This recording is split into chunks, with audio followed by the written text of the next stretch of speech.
going on here? Anyway, we're going live.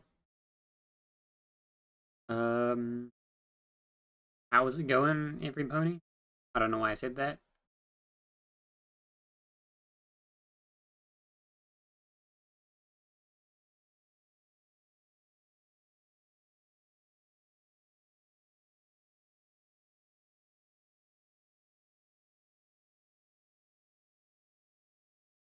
Trying to change my layout I'm using. Uh, uh,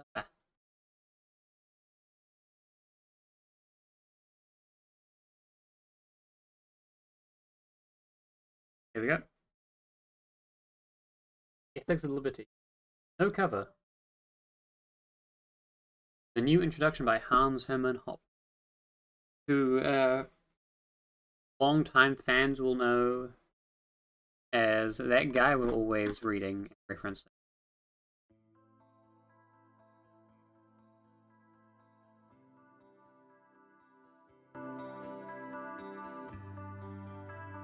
Let's get... I'm gonna turn this down on my end, because it's really... Yeah. The Ethics of Liberty. Murray N. Rothbard. The new introduction by Hans Hermann Hoppe. Something. To the memory of Frank Chodorov, F.A. Baldy Harper, and my father, David Rothbard. Neat. And then we got the contents. We love contents. Introductions, acknowledgements, and preface. We might get through those today, who knows?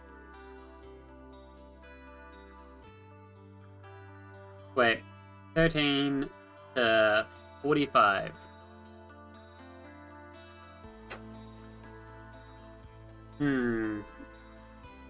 That's not that bad. But it's a fairly long introduction. And then the acknowledgements is going to be quite short, it's just a page of acknowledgements. And then a preface of indeterminate length.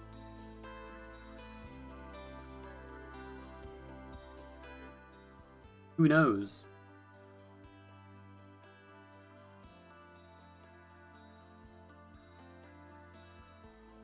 Natural law. I quite like natural law theory. That's where I tend to invest myself. And I mean, it's a pretty short section. A theory of liberty.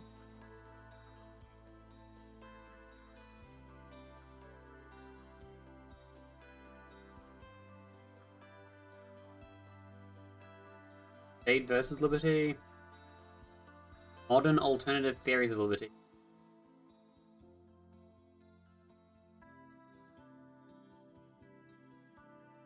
Laissez-faire.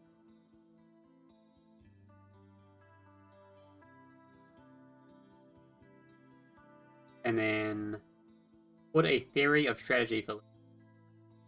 That's the thing that libertarians always struggle with. Strategy.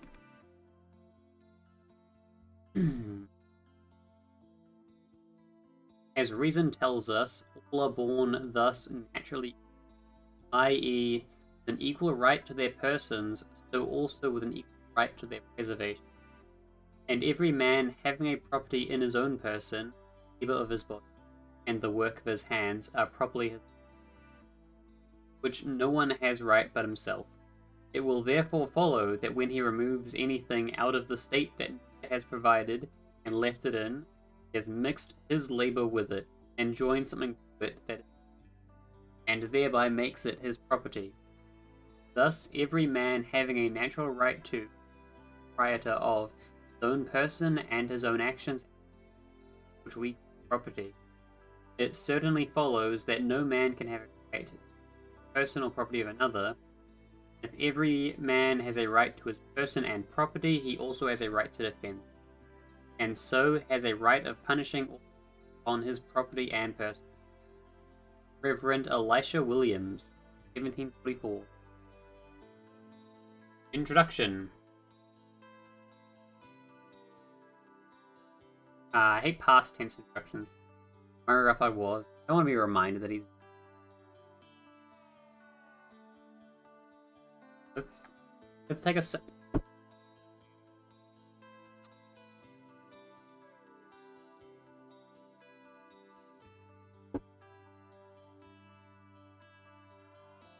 In an age of intellectual hyperspecialization, Murray N. Rothbard was a grand system.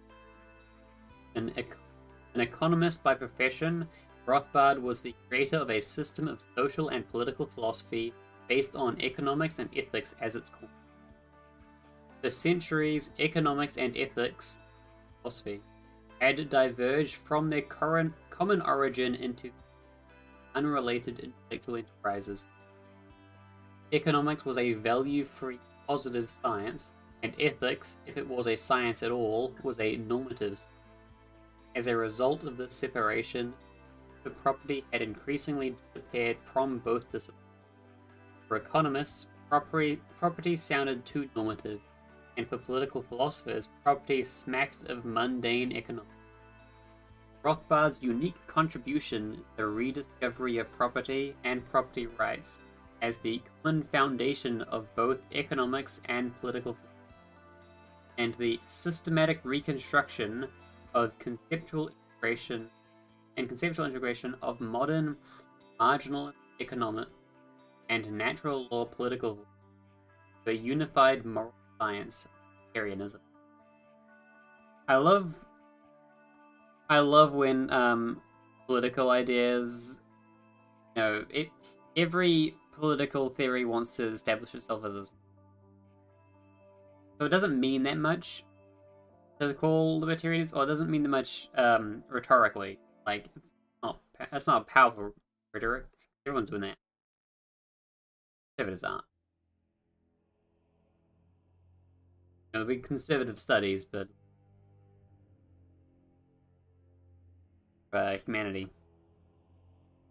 Following his revered teacher and mentor, Ludwig von Mises, Mises's teachers Eugen von Bohm-Bawerk, Karl Menger, intellectual tradition reaching back to the Spanish late scholastics beyond, Rothbardian economics sets out from an undeniable fact experience, a single indisputable act that man acts, i.e., that humans always and invariably pursue most highly valued ends, ends with scarce means. Variably?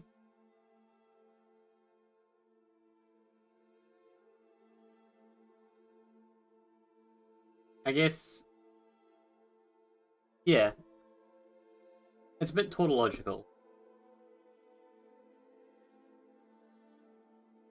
Because if the thing you're pursuing...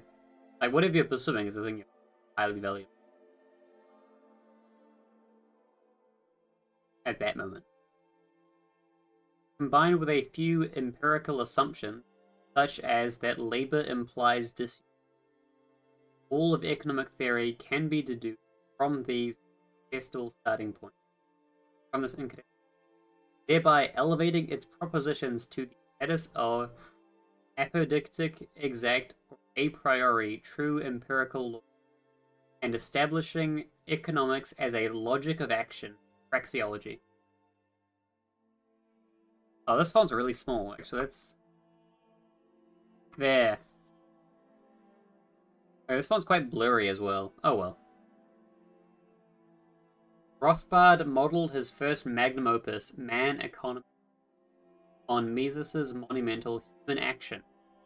In it, Rothbard developed the entire body of economic theory, from utility theory and the law of marginal utility, monetary theory, theory of the business cycle, along praxeological lines, subjecting all variants of quantitative, empirical, and mathematical economics, critique, and logical refutation.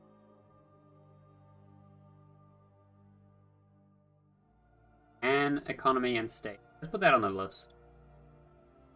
Yeah.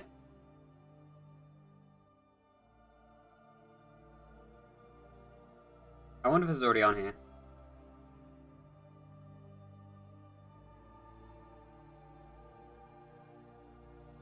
And economy, and state.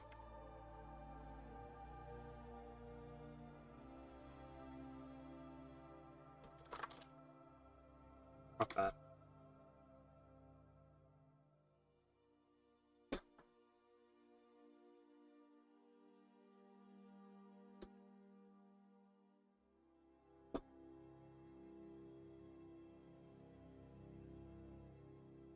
Repairing the few remaining inconsistencies, such as his theory of monopoly prices and of governmental. Rothbard was the first to present the complete case for a pure market economy, private property anarchism, as always and necessarily optimizing social. In the sequel, Power and Market, Rothbard further developed a typology, analyzed the of every conceivable government interference in markets. In the meantime, Man, Economy and State, including Power and Market as its third volume, has become a modern classic and ranks with action as one of the towering achievements of the Austrian economic. Ethics, or more specifically political philosophy, second pillar of the Rothbardian system, strictly separated from economics, but equally grounded in the acting nature of man and complementing a unified system of rational social philosophy. Ethics of Liberty, originally published in 1980, Rothbard's second magnum opus. Isn't opus? Oh, actually, that doesn't mean one. Art piece. Big thing. The second big thing.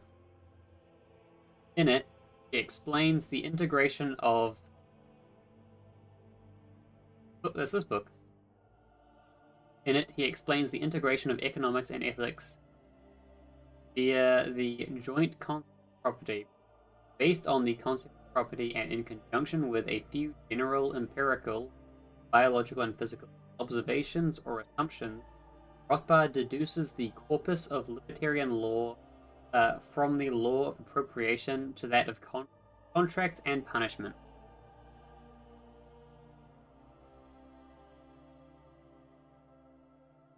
Even in the finest works of economics, including Mises' Action, the concept of property had attracted little. Rothbard burst onto the with Man, Economy and State. Yet, as Rothbard pointed out, such common economic terms as direct and indirect exchange, markets and market prices, as well as aggression, invasion, crime, and fraud, cannot be defined or understood without a prior theory of property. Nor is it possible to establish the economic theorems relating to these phenomena without an implied notion of property and property rights. Definition and theory of property must precede definition and establishment of all other economic terms and at the time when Rothbard had restored the property to economics, other economists, most notably Ronald Coase, Harold Demsetz, and Armin Alkian, bizarre names, also began to redirect professional attention to the subject of property and property rights. However, the response and the lessons simultaneous discovery of the centrality of the idea of property by Rothbard on one hand, and Coase, Demsetz, and Alkian on the other, categorically different. The latter, as well as other members of the influential Chicago School of Applied Economics, were generally uninterested and unfamiliar with philosophy in general, political philosophy in particular. They unswervingly accepted reigning positivistic dogma that no such thing as rational ethics is. Ethics was not and could not be a science, and economics was and could be a science only if and insofar as it was positive economics. Accordingly, the rediscovery of the Hey, Heaven 2, how's How's Lucy going? Actually, I haven't heard from Lucy in a while.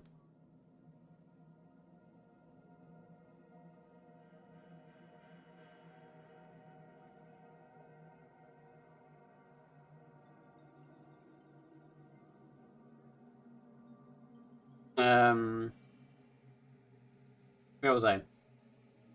Accordingly, the rediscovery of the indispensable the idea of property for economic could mean only that the term property had to be stripped of all normative connotations attached to it in everyday, non-scientific. As long as scarcity and hence potential, every society requires a well-defined set of property rights, but no absolute, universally and correct and proper or false and improper way of defining or designing a set of property rights.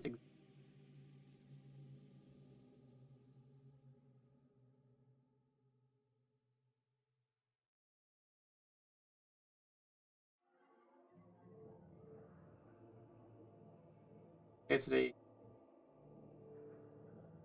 All right, this is and there exists no such thing as absolute rights or absolute crimes, but only alternative systems of property rights assignments describing different activities as right and wrong. Lacking any absolute ethical standards, the choice between alternative systems of property rights assignments will be made, and in cases of interpersonal conflicts should be made by government based on utilitarian considerations. That is, property rights will be so assigned or reassigned that the monetary value of the output thereby maximized. In all cases of claims, government judges should so assign them. We are magnificent. Let's go. Are you like a watch party? Is that what's going on? Also, how's Itox's stream going right now? On there, I could check.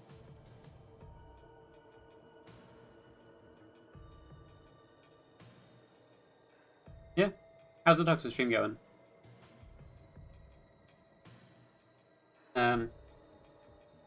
Profoundly interested in and familiar with philosophy and the history of ideas, Rothbard recognized this response from the outset as just another variant of age-old, self-contradictory ethical relativism. For, in claiming ethical questions outside the realm of science, and then predicting that property rights will be assigned in accordance with utilitarian cost-benefit considerations, or should be assigned by government judges, one is likewise proposing an ethic. It is the ethic of statism, in one or both of two. Either it amounts to a defense of the status quo, or it is grounds of that lasting laws, etc., must be efficient, as otherwise they would all be abandoned, or it amounts to the proposal that conflicts be resolved and property rights be assigned by state judges according to such Rothbard did not dispute the fact that property rights are and historically have been assigned in various ways, or that the different ways in which they are assigned and reassigned have distinctly different economic consequences. In fact, his Power and Market is probably the most comprehensive economic analysis of alternative property rights arrangements to be found. Nor did he dispute the possibility or importance of recalculation and of evaluating alternative property rights arrangements of money. Indeed, as an outspoken critic of socialism and as a monetary theorist, how could he? What Rothbard objected to, argumentative, unsubstantiated acceptance, part of Coase and the Chicago Law and Economics, of the positivistic dogma concerning the impossibility of rational, and by implication, their statism, and their unwillingness to consider the possibility property might in fact be an ineradicably normative concept, could provide the conceptual basis for a systematic reintegration of value from economic ethics. Doozy of a sentence there.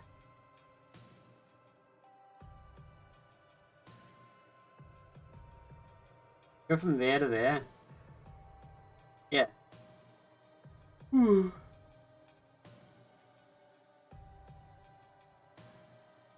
There was little to be found in modern contemporary political philosophy Rothbard could lean on in support of such a. Owing to the dominance of the positivistic creed, ethics had long disappeared as a science, or else degenerated into an analysis of the concept. When political philosophy finally made a comeback in the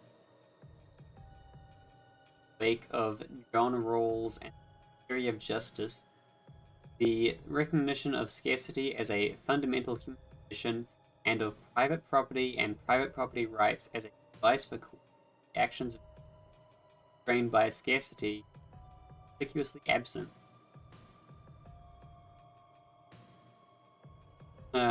Neither property nor scarcity appeared in elaborate while equality had several dozen entries.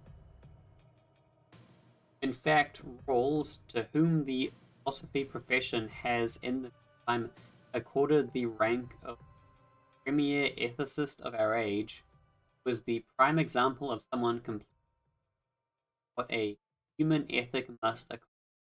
That is, to answer the question of what I am permitted to do right now, and given that I cannot not act as long as I am alive, and the means of goods which I must employ in order to do so are always scarce, such that there may be interpersonal conflicts regarding their. Instead of answering this question, rules address an altogether different. What rule would be agreed upon as just or fair by parties situated behind a veil? Obviously, the answer to this question depends on the description of the position of parties behind a veil. How then was this situation defined? According to Rawls, behind the veil of ignorance, no one knows his place in society, class position, social status, nor does he know his fortune in the distribution of natural assets, intelligence and strength, and the like. It is taken for granted, however, that they know the general facts about human society. They understand political affairs and the economic theory. They know the basis of civilization and the law of psychology. While one would think that scarcity ranks among the general facts of society and economic theory, Rawls's parties supposedly knew about scarcity, were themselves strangely unaffected by this condition. In Rawls's construction of the original position, the recognition of the fact that scarcity must be assumed to exist. Even in deliberating behind a veil of ignorance, one must make use of scarce means, at least one's physical body, standing room, i.e., labor and life.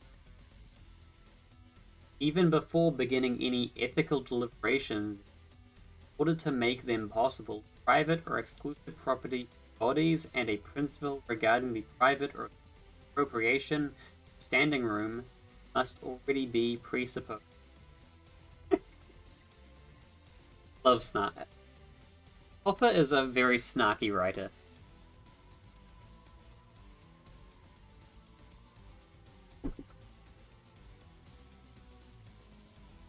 It's easy to miss. But like, when you're right, you gotta lay it on thick. In distinct contrast to this general fact of human nature, Rawls's moral parties were unconstrained by scarcities of any kind, and hence did not qualify as actual humans, but as free-floating wraiths, or disembodied somnambulists. Sleep. Projecting. I mean, sleepwalkers, but disembodied, so it'd be like astral projection, right? Somnambulist. Ambulating is walk. Som part is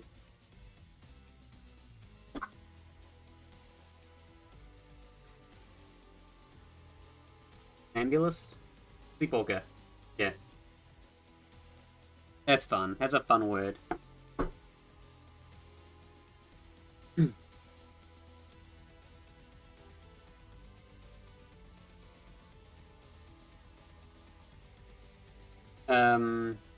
Such beings, Rawls concluded, cannot but acknowledge as the first principle of justice, one requiring an equal resources.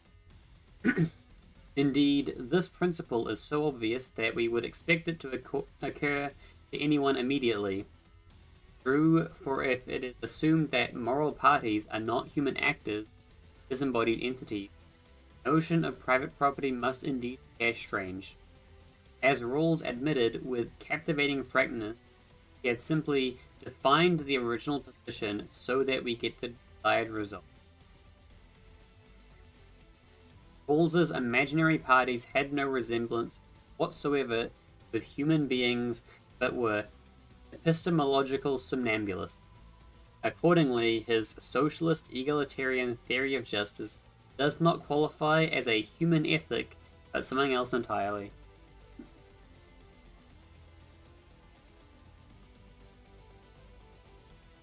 If anything useful could be found in Rawls in particular, and contemporary political philosophy in general, it was only the continued recognition of the age-old universalization principle contained in the so-called Golden Rule, as well as in the Kantian categorical imperative, that all rules aspiring to the rank of just rule must be just and valid for everyone without exception.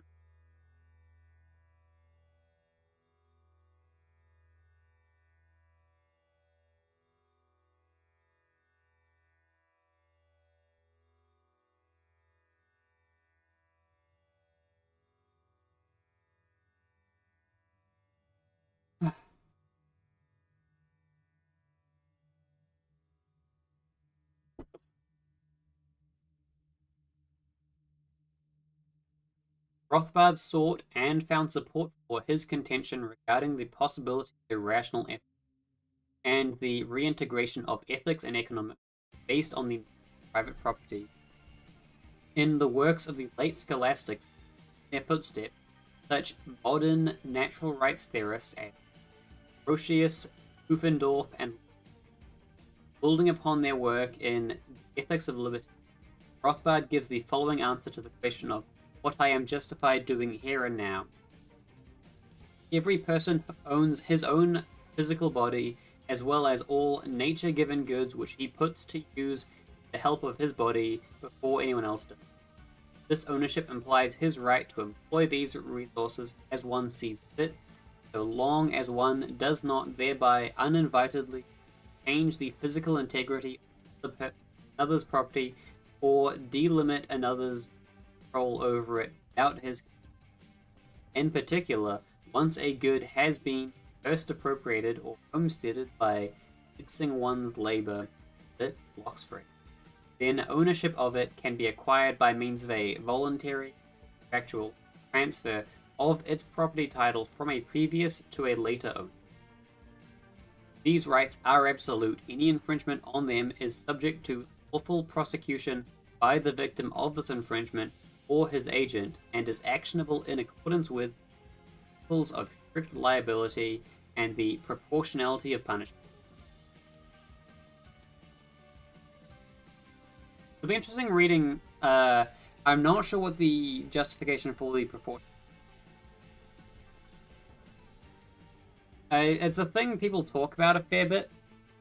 I'm gonna check the contents page, see if there's something about the proportionality. This punishment and proportionality. Let's go. I'm excited for that.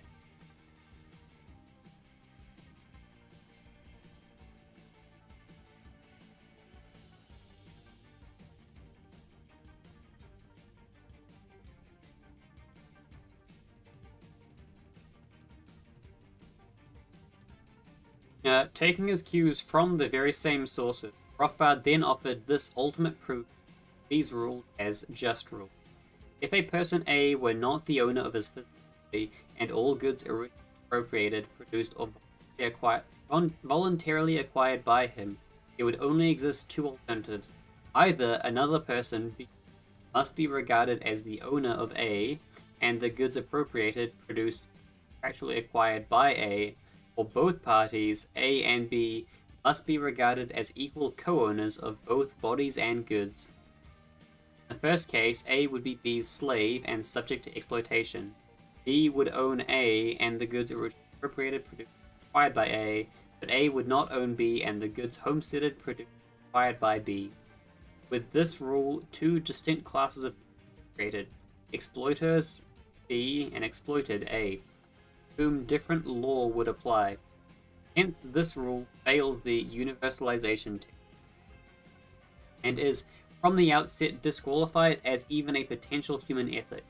For, in order to be able to claim a rule to be a law, it is necessary that such a rule be universally, equally valid for everyone. In the second case of universal co-ownership, the requirement of equal rights for everyone obviously. If this alternative suffers from another fatal flaw, each activity of a person requires the employment of scarce goods, at least his body and standing room. Yet, if all goods were the collective property of everyone, then no one, at any time and in any place, ever do anything with anything at every other co-owner's prior permission what he wanted to do.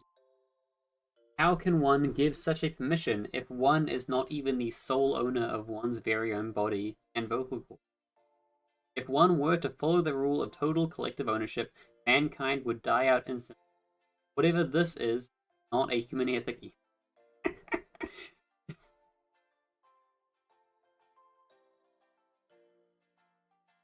Thus, one is left with the initial principles of self-ownership: first use, first own, i.e. original appropriation. They pass the universalization test, they hold for everyone equally, and they can at the same time assure the survival of man. They and only they are therefore non-hypothetically, absolutely true, ethical, and human rights.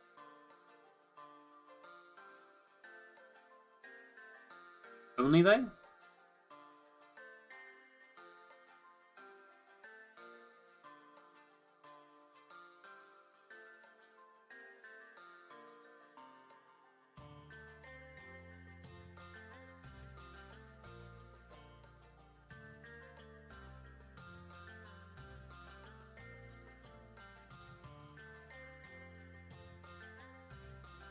Rothbard did not claim that these fundamental principles of just conduct or proper action were new or his own discovery. Equipped with near encyclopedic knowledge ranging over the entire field of the sciences of, he knew that, at least as far as the social sciences are concerned, there is little new under the sun. Fields of ethics and economics in particular form the cornerstones of the Rothbardian system, and which are concerned with non-hypothetical truth. It must be expected that our knowledge consists of old, long ago discovered insight. Newly discovered non-hypothetical truth, even if not impossible, should be expected to be rare intellect, and the newer they are, the more suspect they are. It must be expected that most non-hypothetical already have been discovered and learned long ago, and merely need to be rediscovered and relearned by every success. And it should also be expected that scientific progress in ethics and economics, as in other disciplines concerned with non-hypothetical propositions and relations such as philosophy, logic, and mathematics, will usually be extremely slow, and the danger is not that a new generation of intellect cannot add anything better to the stock of knowledge inherited from the past, but rather that it will not, or only incompletely, relearn whatever knowledge already exists and fall into old errors instead. Accordingly, Rothbard saw himself in the role of a political philosopher as well as an economist, essentially as a preserver and defender of old inherited truths. His claim to originality, like that of Mises, one of utmost. I'm gonna skip this song. It's not the vibe. It's not the vibe.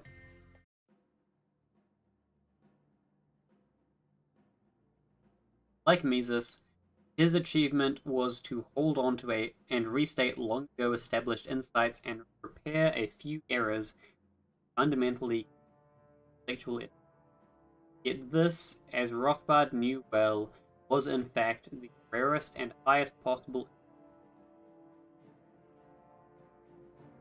For as Mises once remarked about economics, which holds equally true for ethics, there never lived at the same time more than a score of men whose work contributed anything essential to economics. That's a fun quote. Rothbard was one of those rare individuals who did contribute to ethics as well as.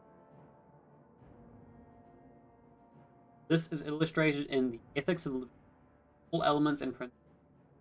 Every concept, analytical tool, and logical of Rothbard's private property ethic are admittedly old and familiar. Even primitives and children intuitively understand the moral validity principle of self-ownership and original appropriation. And indeed, the list of Rothbard's acknowledged intellectual predecessors goes back to antiquity. Yet, it is difficult to find anyone who has stated a theory with greater ease and clarity than Rothbard. More importantly, due to the sharpened methodological awareness derived from his intimate familiarity with the praxeological axiomatic deductive method, Rothbard was able to provide more rigorous proof of the moral intuitions of self-ownership and original appropriation as ultimate ethical axioms, and develop a more systematic, comprehensive, and consistent ethical doctrine or law code than anyone before. Hence, the Ethics of Liberty represents a close realization of the age-old desideratum of rationalist philosophy, of providing mankind with an ethic which, as Hugo Grotius demanded more than 300 years ago, even the will of an omnipotent being cannot change or abrogate, and which would maintain its objective validity even if we should assert impossibile that there is no God or that he does not care.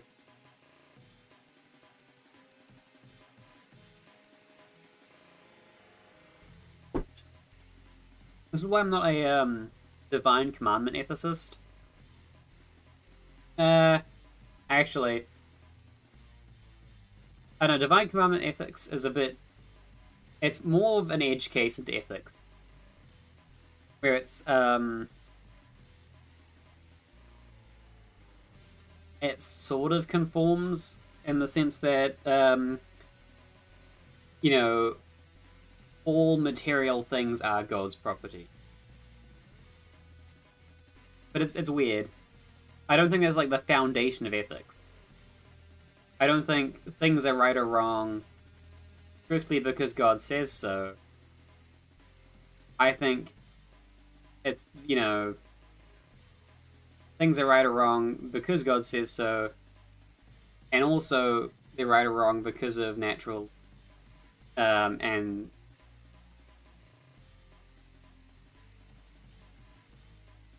these things just line up.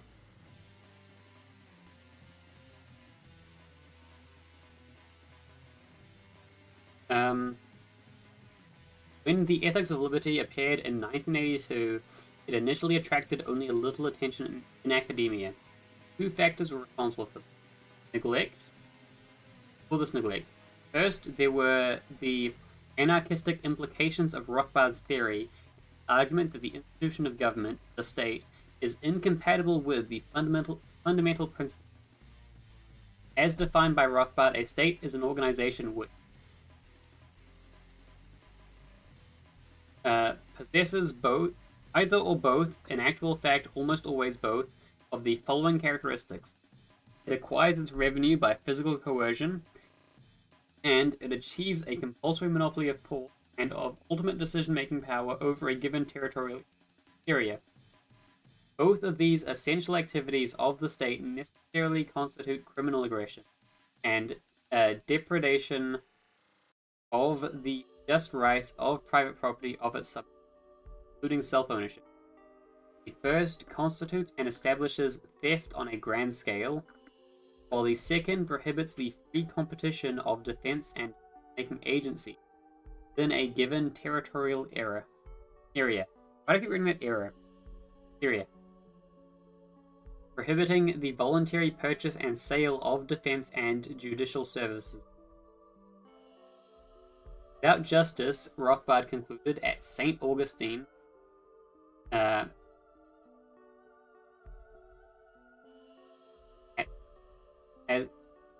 as St. Augustine had before him, the state was nothing but a band of robbers.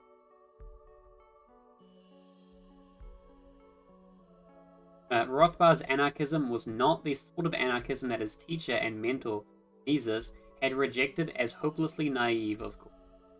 The anarchists, had written, contend that a social order in which nobody enjoys privileges at the expense of his fellow citizens could exist without any compulsion or coercion, the prevention of action detrimental to society. The anarchists overlook the undeniable fact that some people either are too narrow-minded or too weak to adjust themselves spontaneously. An anarchistic society would be exposed to the mercy of every individual. Society cannot exist if the majority is not ready.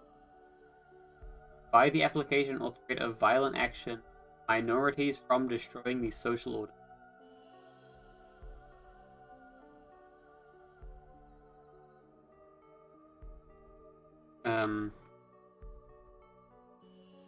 Indeed, Rothbard wholeheartedly agreed with Mises that without resort to compulsion, the existence of society would be endangered, and that behind the rules of conduct whose assured must stand the threat of force if the whole edifice of a society is not to be continually at the mercy of any one of its members. W. Politics is always about figuring out when the right time to use violence is. That's the fundamental nature of politics. I'm not talking about that. And so, like, we like to put in any case where someone's like, oh, these people should get violence enacted is some taboo. But can't talk about politics without advocating violence.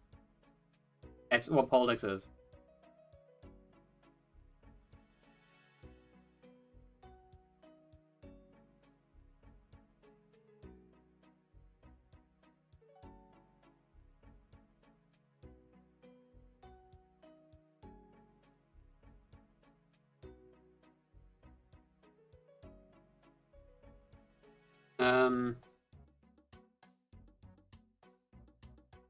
One must be in a position to compel a person who will not respect the lives, health, personal freedom, or private property of others acquiesce in the life and inspired in particular by the 19th century American anarchist political theorist Lysander Spooner and Benjamin Tucker, and the Belgian economist Gustave de Molinari. Hey, that's the name. From the outset, Rothbard's anarchism took it for granted that there will always be murderers, thieves, thugs, con artists,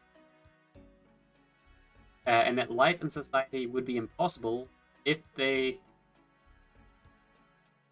just assume there's bad people. Life in society would be impossible if they were not punished by physical... As a reflection of this fundamental realism, anti-utopianism of his private property anarchism, Rothbard, unlike most contemporary political philosophers, accorded central importance to the subject of punishment. For him, private property and the right to physical defense were inseparable. No one can be said to be the owner of something if he is not permitted to defend his property by physical violence against possible invaders and invasion. Would, Rothbard asked, someone be allowed to take the law into his own hands? Would the victim or a friend of the victim be allowed to exact justice personally on the criminal? And he answered, of course, yes, all rights of punishment derive from the victim's right of self. Hence, the question is not whether or not evil and aggression exist, how to deal with this justly and efficiently. Only in the answer to this question that Rothbard reaches conclusions which qualify him as an anarchist. The classical liberal answer from the American Declaration of Independence to this was to assign the indispensable task of protecting life, liberty, and property to government as its sole function. Rothbard rejected this conclusion as a non sequitur. Government was defined by its power to tax and ultimate decision-making, territorial monopoly of private property ownership, as the result of acts of original appropriation, production, or exchange from prior to later owners, implies the owner's right to exclusive jurisdiction regarding his property. In fact, it is the very purpose of private property to establish physically separate domains of jurisdiction, so as to avoid possible conflicts concerning scarce resources. No private property owner can possibly surrender his right to ultimate jurisdiction over physical defense of his property to someone else, unless he sold or otherwise transferred his property, in which case someone else would have exclusive jurisdiction over it. That is, hey, having to, I think, are they a bot? I don't know. They did, apparently, Jack, Edward, Lucy, Kyle, Scott, and Sarah are watching me. And so they must be all 6 of my viewers.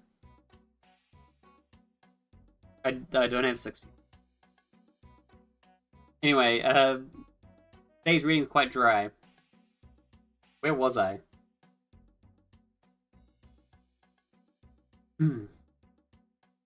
That is, so long as something has not been abandoned, the owner must be presumed to retain these rights. As far as his relations to others are concerned, every property owner may further partake of the advantages of the division, and seek better and improved protection of his unalterable rights through cooperation with other owners of their property. Every property owner may buy from, sell to, or otherwise contract with anyone else concerned supplemental property protection and security products, and yet every property owner may also at any time unilaterally discontinue any such cooperation with others or change his respective affiliations. Hence, in order to satisfy the demand for protection and security among private property owners, it is permissible and possible that there will be specialized firms or agencies providing protection, insurance, and arbitration services for a fee, voluntarily buying or not buying clients. It is impermissible, however, for any such firm or agency to compel anyone to come exclusively to it for protection, or to bar any other agency from likewise offering protections. That is, no protection agency may be funded by taxes or exempted from competition.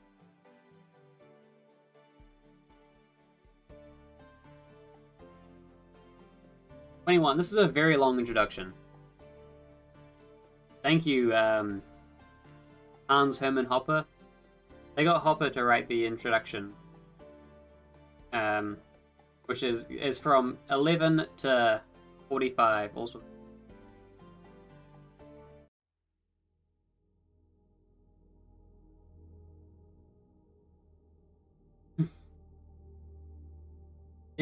actually, I'm gonna drink some.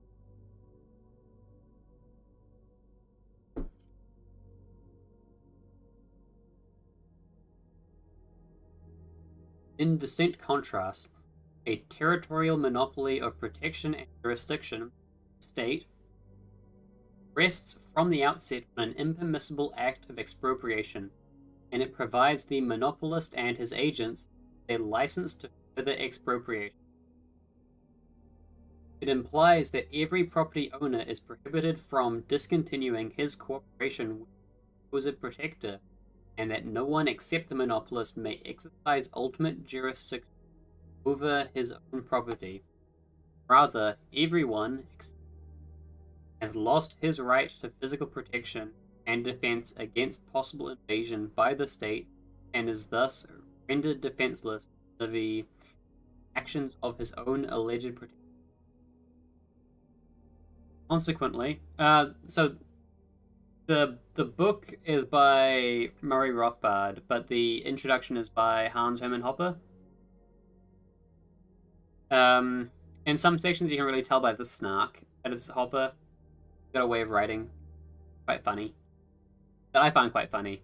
Although they're funny for economists, you know. They're funny for economists and political philosophers. But yeah, this line here, that's straight from democracy.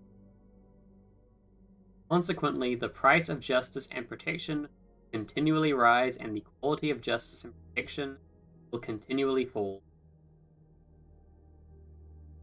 Such is the nature of monopolies. A tax-funded protection agency is a contradiction in basic protector, and will, if permitted, lead to increasingly more taxes and ever less protection. Likewise, the existence of a judicial monopoly will lead to a steady deterioration of justice. For, if no one can appeal for justice except to the state and its court and judges, justice will be constantly perverted in favor of the state until the idea of immutable laws of human conduct ultimately disappears, and is replaced with the idea of law as positive, state-made legislation.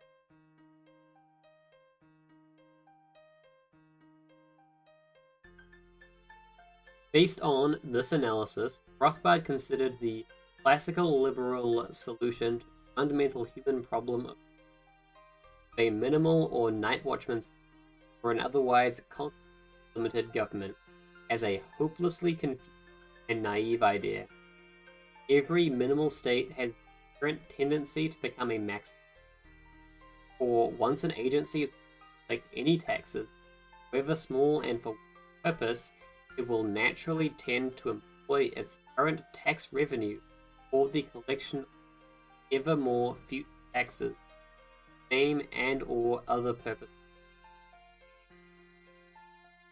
Similarly, once an agency possesses any judiciary monopoly, it will naturally tend to employ this privileged position for further expansion of its range of jurisdiction. Constitutions, after all, are state constitutions. Whatever limitations they may contain, what is or is not is determined by state courts and judges.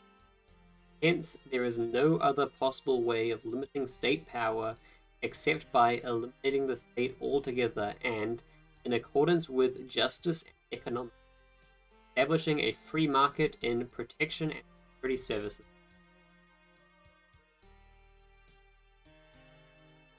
Naturally, Rothbard's anarchism appeared threatening to all status, and his right wing, that is, private property anarchy, in particular, could not but offend socialist stripes. However, his anarchistic conclusions were not sufficient to explain the neglect of the ethics of liberty by academia. Rothbard's first handicap was compounded by an even weightier one. Not only had he come to unorthodox conclusions, worse, had reached them by pre-modern intellectual means. Instead of suggesting, hypothesizing, pondering, or puzzling, Rothbard had offered axiomatic deductive arguments. In the age of democratic egalitarianism and ethical relativism, this constituted the ultimate academic sin, intellectual absolute, extremism, and intolerance. The importance of this second methodological factor can be illustrated by contrasting the reception accorded to Rothbard's Ethics of Liberty and on the one hand, and Robert Nozick's Anarchy, State, and Utopia on the other. Nozick's book appeared in 1974, 3 years after the publication of Theory of Justice. Almost overnight, Nozick was internationally, to this day, in the field of political philosophy. Anarchy, State, and Utopia ranks probably second to academic recognition. Yet, while Rawls was a socialist, Nozick was a libertarian. In fact, Nozick was heavily influenced by Rothbard. Read Rothbard's earlier Man, Economy, and State, Power and Market, for a New Liberty, and in the acknowledgments to his book, he noted that a long conversation about 6 years ago with Murray Rothbard that stimulated my interest in individualist anarchist theory. To be sure, the conclusions arrived at by Nozick were less radical than those proposed by Rothbard. Rather than reaching anarchistic conclusions, Nozick's main conclusions about the state are that the minimal state limited to the narrow functions of protection against force, theft, fraud, enforcement of contracts, and so on, justified that any more extensive state will violate persons' rights not to be certain things and is unjustified, and that the minimal state is inspiring as well as.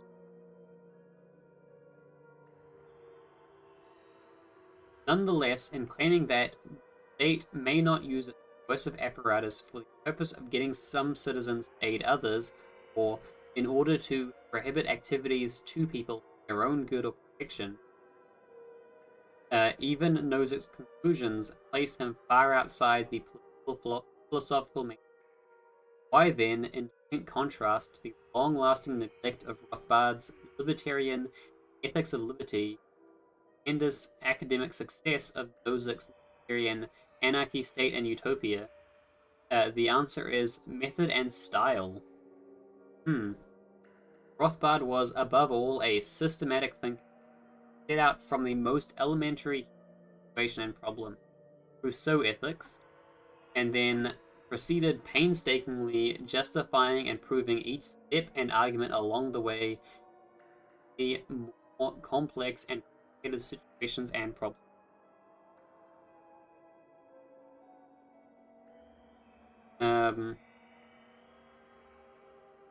Moreover, his prose was characterized by unrivaled clarity.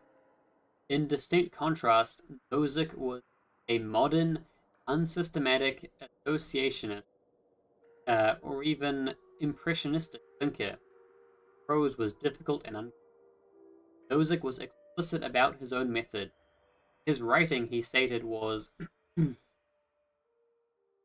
the mode of much contemporary philosophical epistemology and metaphysics. There are elaborate arguments, claims rebutted by unlikely counterexamples, surprising theses, puzzles, abstract structural challenges to find another theory fits a specified range of cases, startling conclusions, and so on.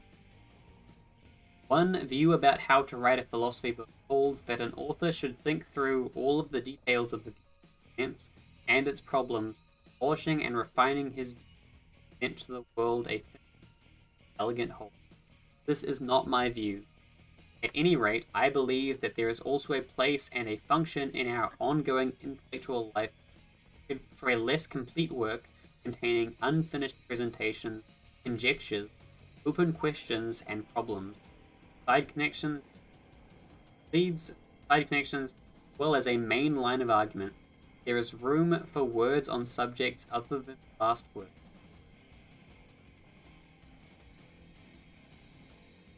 Let's get this.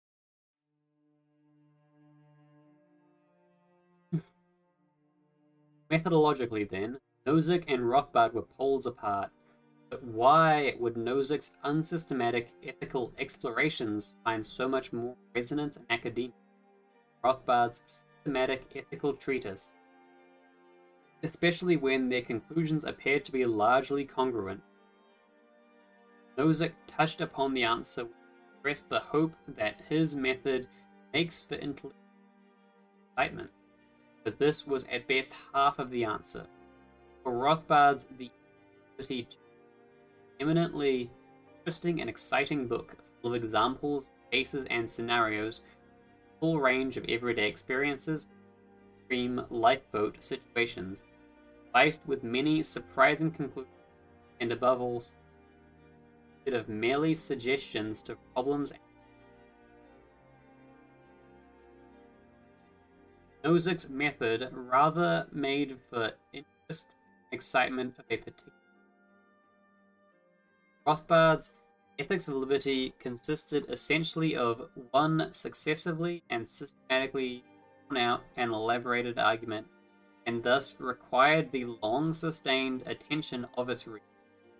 However, a reader of Rothbard's book could possibly get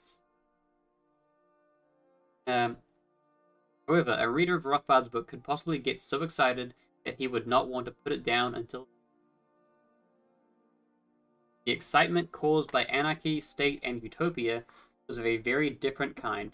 The book was a series of dozens of disparate or arguments, conjectures, puzzles, counterexamples, experiments, paradoxes, surprising turns, startling flashes, and philosophical razzle-dazzle, and thus required only short and intimate attention of its readers. At the same time, few, if any, readers of Nozick's book likely will have felt the urge to read it straight through. Instead, reading Nozick was characteristically done unsystematically and in bits and pieces. The excitement stirred by Nozick's intense reading, and the success of Anarchy, State, and Utopia, the fact that at all times, and especially under democratic conditions, a far more high time preference intellectual seekers, patient and disciplined thinkers. There's Hopper.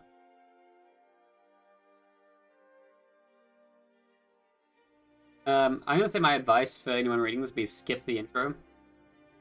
Probably. I'm reading the intro because I gotta. I'm invested, but like if I was trying to get someone into Ethics of Liberty, I would be like, I'll just skip it. Too much background to the introduction.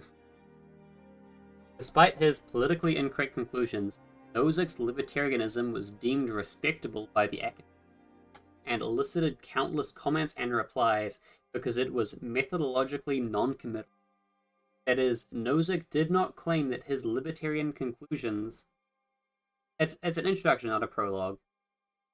It's not even written by the same guy. This is, later addition to the text. That is, Nozick did not claim that his libertarian conclusions proved anything, even though one would think that ethics is, and must be, an eminently practical intellectual subject. Nozick did not claim that his ethical explorations had any practical implications. They were meant to be nothing more than fascinating, entertaining, or suggestive intellectual play. As such, libertarianism posed no threat to the predominantly social democratic intellectual class. On account of this unsystematic method, his philosophical pluralism, Nozick was tolerant vis-a-vis the intellectual establishment. Anti-establishment conclusion. He did not insist that his libertarian conclusion was correct and, for instance, socialist conclusions were false and accordingly demand their instant practical implementation, that is, the immediate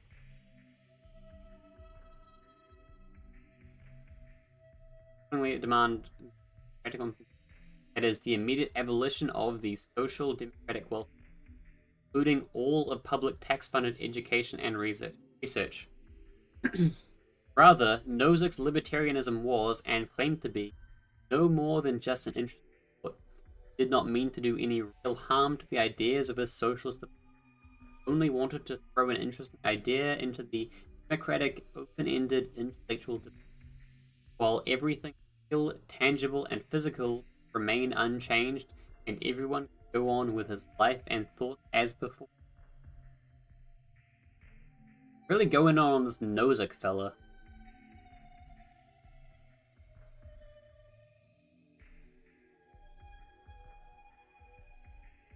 Following the publication of Anarchy, State, and Utopia, Nozick took even further steps to establish his reputation as tolerant. He never replied to the countless comments and criticisms of the book, including Rothbard's, which forms chapter 29 of this book.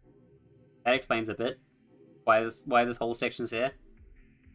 This confirmed that he took his non-committal method seriously, for why, indeed, could anyone reply to his critics if he were not committed to the correctness of his own views in the first place?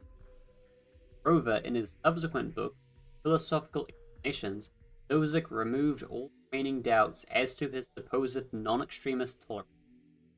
He went further than merely restating his commitment to the methodological. So don't look here for a knockdown argument that there is something wrong. So don't look here for a knockdown argument that there is something wrong with knockdown argument. The knockdown argument to end all knockdown arguing. Not due to argue you into, even in order to reduce the total amount of presentation of argument. May I hint that I possess the knockdown argument yet? Not present. Okay. Further, in a truly startling twist, Nozick went on to say that the use of knockdown arguments even constituted coercion and was hence morally offensive. Damn, we got boss fight music.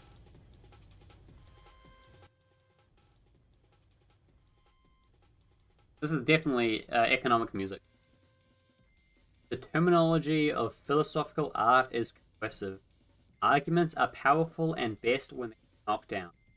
Arguments force you to a conclusion. If you believe the premises, have to or must.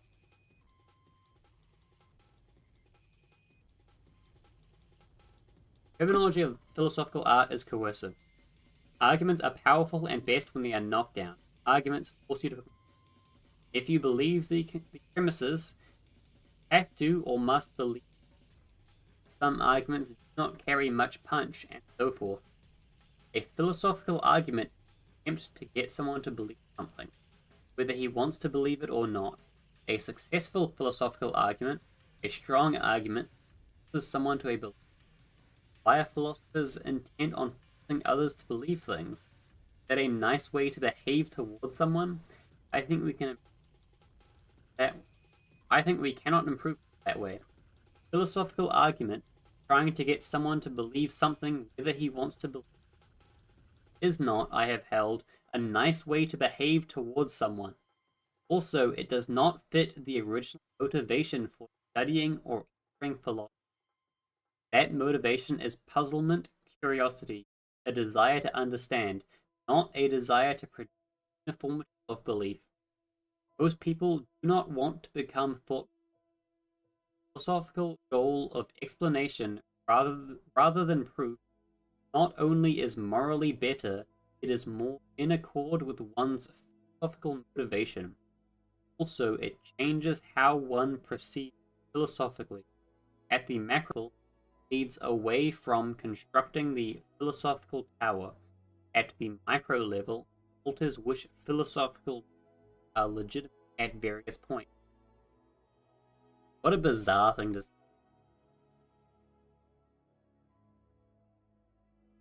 With this surprising redefinition, systematic axiomatic deductive as coercion, Nozick had pulled the last tooth from his libertarianism.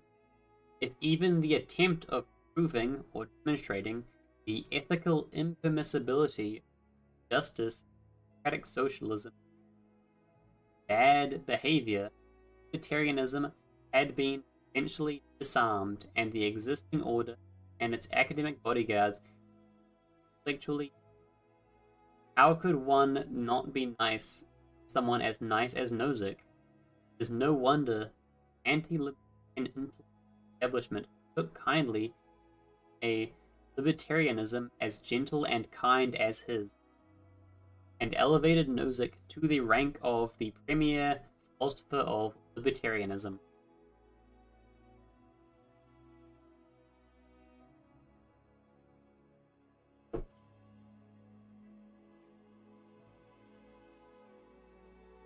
To produce heterogeneous thought. I'm going to need a quote from Plato, because I assume he said something in Greek. Heterogeneous is a Greek, but... Or heterogeneous.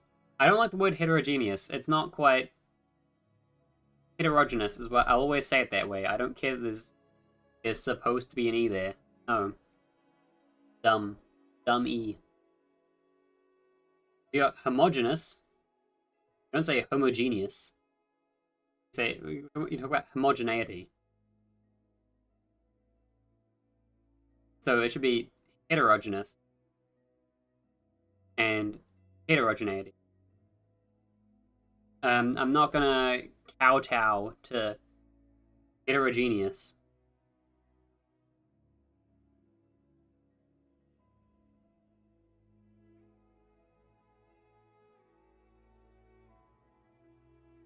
As in truth being one, the good, and that's homogeneous if it's all one. If everyone thinks the same thing, that's homogeneous. Heterogeneous is different, because hetero is different.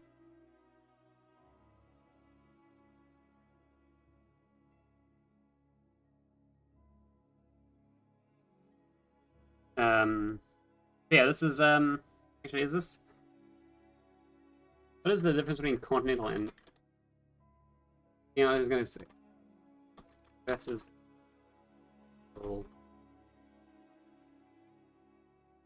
Because... So...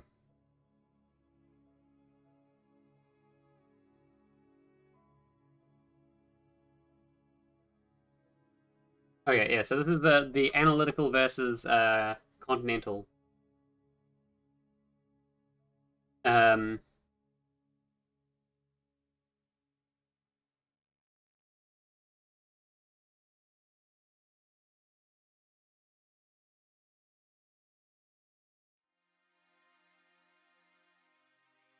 Oh here. What's going on here?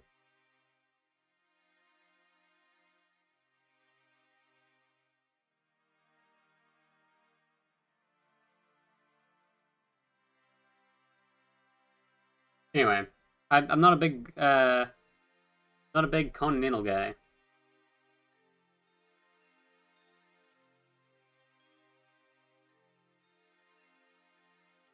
I think it's a bit incoherent because it's not trying to be coherent. It's trying to excuse stuff, you know. Yeah, I'm a big believer that there are propositions that are true.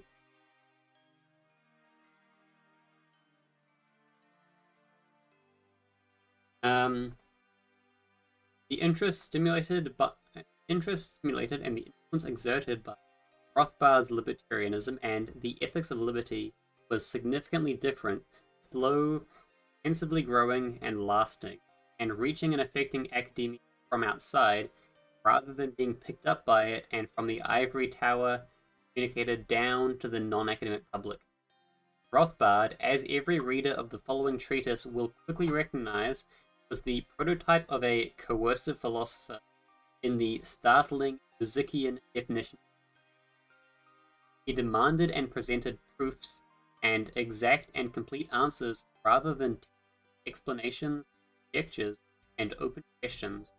Regarding anarchy, state, and utopia, Nozick had written that some may feel that the truth about ethics and political philosophy is serious and important, obtained by such flashy This was certainly Rothbard's conviction, because man cannot not act as long as he is alive, and he must use scarce means to do so.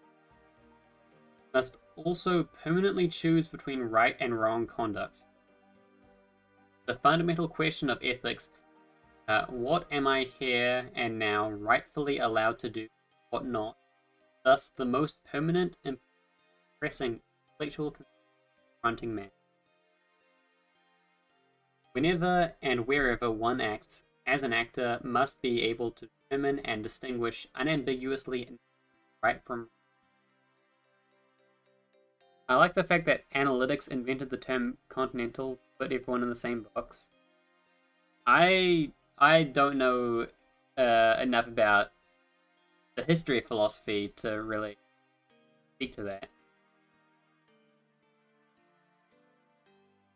Although I think it is important to note that some people view philosophy as a way, as an analytical framework with which to actually find the answers to things, and some people view it as a way to find answers devoid of the framework.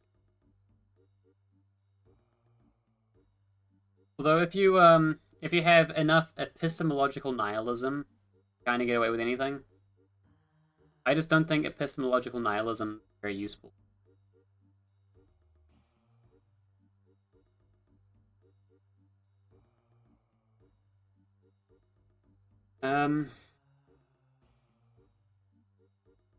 Where was I? Thus, any ethic worth its salt must praxeologically be a coercive one, because only proofs and knockdown arguments can provide such definite answers as are necessary. Man cannot temporarily suspend acting, hence tentative conjectures and questions simply are not up to the task of a human ethic. Rothbard's coercive philosophizing insistence that ethics must be an axiomatic deductive system, an ethic more geometrico. I wish I could highlight words to Google them, but this is not a text document.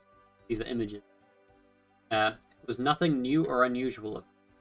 As already noted, Rothbard shared this view concerning the nature of ethics with the entire tradition of rationalism. His had been the dominant view of Christian rationalism, the Enlightenment. Nor did Rothbard claim infallibility regarding his ethics. In accordance with the tradition of rationalism, merely insisted that axiomatic deductive arguments can be attacked and possibly making notes for an essay on philosophical materialism. Oh yeah.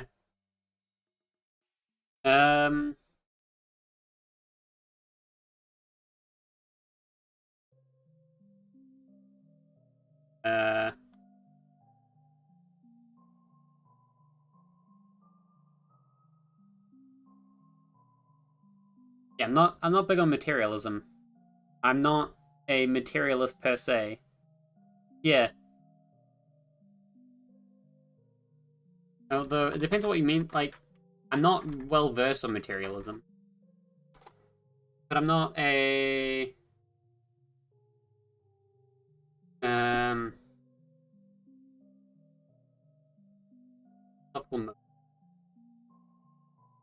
yeah. I'm not a materialist. I don't believe that that all things are fundamentally made out of matter. I think we have good reasons to reject materialism as a philosophical view. But again,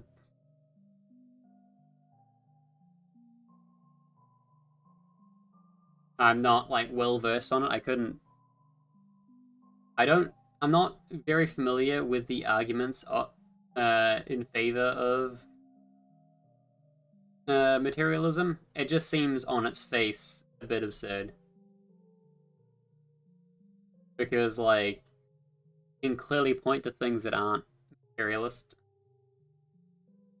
We can clearly point to immaterial phenomena.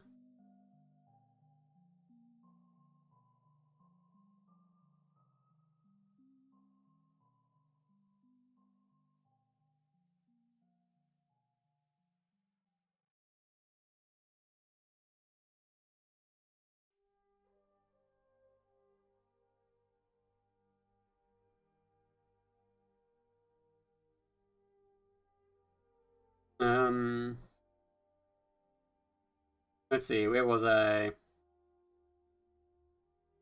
Um, Axiomatic deductive arguments can be attacked and possibly refuted exclusively by other arguments of the same logical system, just as one would assist without thereby claiming infallibility, additions and mathematics. That logical or mathematical proofs can be attacked only by other logical or mathematical. Corporeism and physicalism. Sounds fun and interesting. I'm more of an economics guy than a philosophy guy. So I'm reading this primarily for the economic content because it's useful for understanding the world.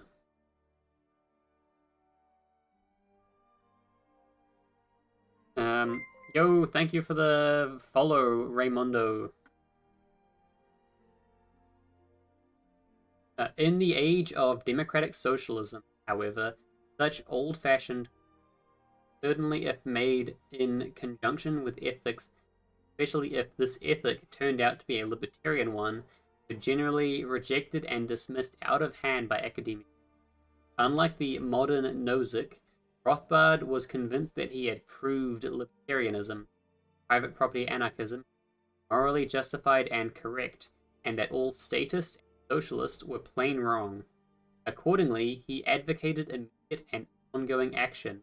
Libertarianism, wrote Rothbard, is a philosophy seeking a policy. The libertarian must be possessed of a passion for justice, emotion derived from and channeled by his rational insight, what natural justice requires. Justice, not the greed of mere utility, must be the motivating force if liberty is. And this means that the libertarian must be an abolitionist, i.e., he must wish to achieve the goal of liberty as rapidly as possible.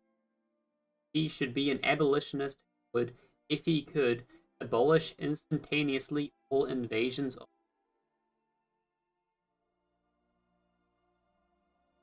To the tax-subsidized intellectual class, and especially the academic establishment, Rothbard could not but appear to be an extremist, best to be ignored and excluded from mainstream academic.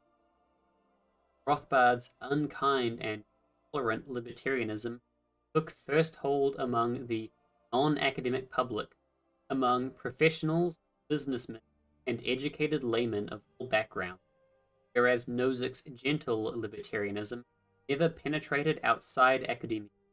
Rothbard and his extremist libertarianism became the fountainhead and theoretical hardcore of an ideological movement. Rothbard became the creator of modern American libertarianism, radical offspring of classical libertarianism, which in the course of some 3 decades has grown from a handful of components into a genuine and intellectual movement. It still has like the modal libertarian problem. Like most quote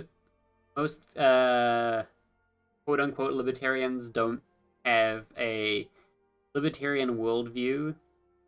They merely see libertarian as license to do what they want. There's no like underlying framework. Oh, these guys want to legalize weed? Yeah. Coalition building.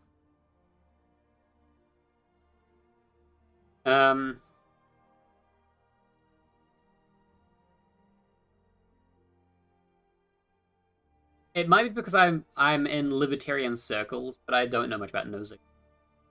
Rothbard is very famous in my cultural circle, not in my like interpersonal like real life circle, but like online, in my online circles, people talk about Rothbard, people talk about Hopper, occasionally Mises.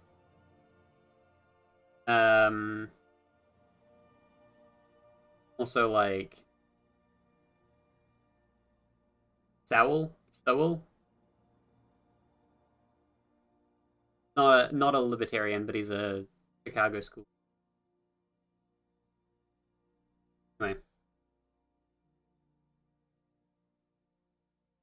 I'm more of a lay people than an intellectual. I not have an interest in becoming an academic or anything like that.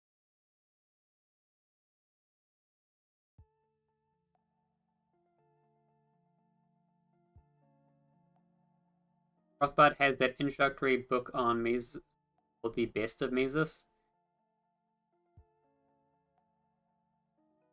Honestly, I'm just jumping into the big ones. I've read Anatomy of the State was very good.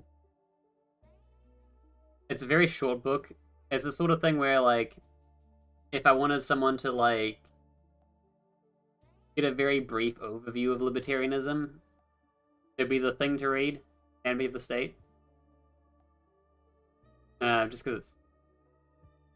I feel like Ethics of Liberty is going to be very comprehensive. All his books are very short? Yeah, I mean...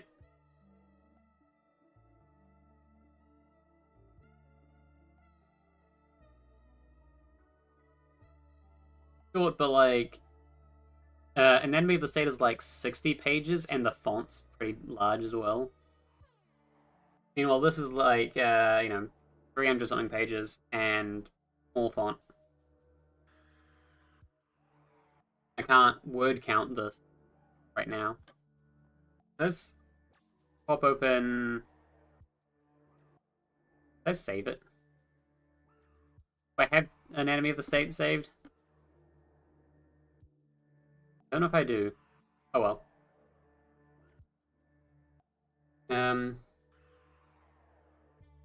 Naturally, in the course of this development and transformation, Rothbard and his libertarianism did not remain unchallenged or undisputed, and there were ups and downs in Rothbard's career of institutional alignments and realignments.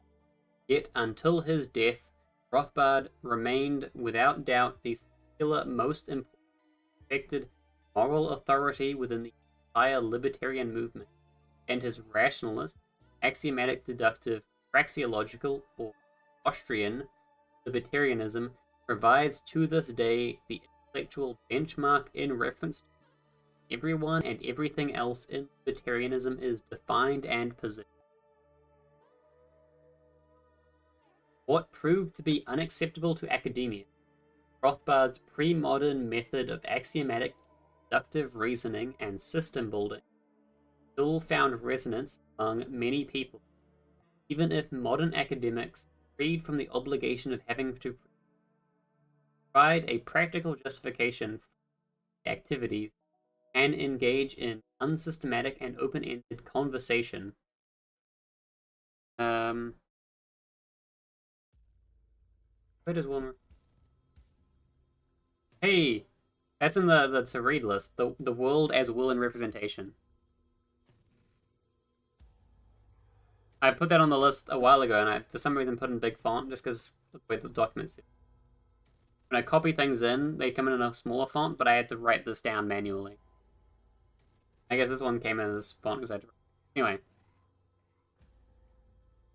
I read that one next? Is it a good book? Because it's on the list. But I've also been meaning to read. Where is it? Up here somewhere? Nope. God, there's so many of these footnotes are just copied over. Oh, it's sovereign. I also realized my screen size is wrong. It's called sovereignty. Let's switch to this screen. That is way too. Sovereignty book.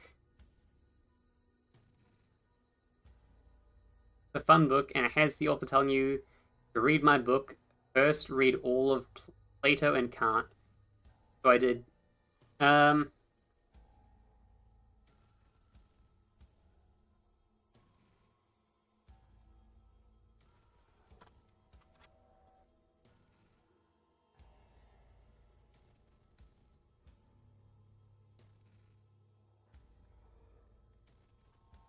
uh, let's.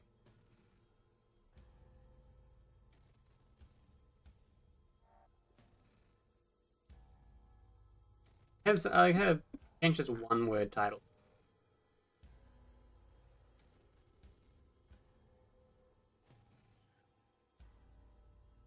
OAC, the author. I'm reading the Ian della Boetie writing.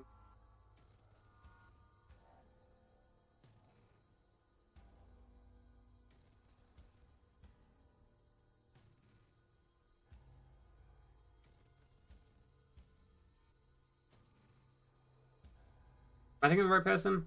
I'm not sure. I've gotten off track already, though. Let's switch back to the screen.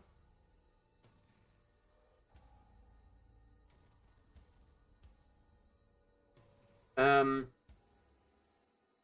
right. Even if modern academics freed of the obligation of having to produce a practical justification for their activity and engage in unsystematic and open-ended conversation, real men, and especially successful men, have to act and think systematically and methodically, and such planning and future-oriented, low-time preference people also will not likely be satisfied with anything but systematic and methodical answers to their own practical moral concerns. That's fair. When I read a book, a philosophy book, an economics book, I want answers, but I also want to understand the answers. Like, I'm not going to read a book that's just telling me things. But, like, I really enjoyed Democracy of the God That Failed because it was an argument, and, when I finished the argument, I'd have I'd have a thing either agree with or disagree with based on the argument. I'd say, like, the arguments made in Anatomy of the State are fairly incomplete. I think it's quite a lot easier to disagree with Anatomy of the State, just because it's not as comprehensive. So it's easy to come up with an objection that requires like a page or two to it.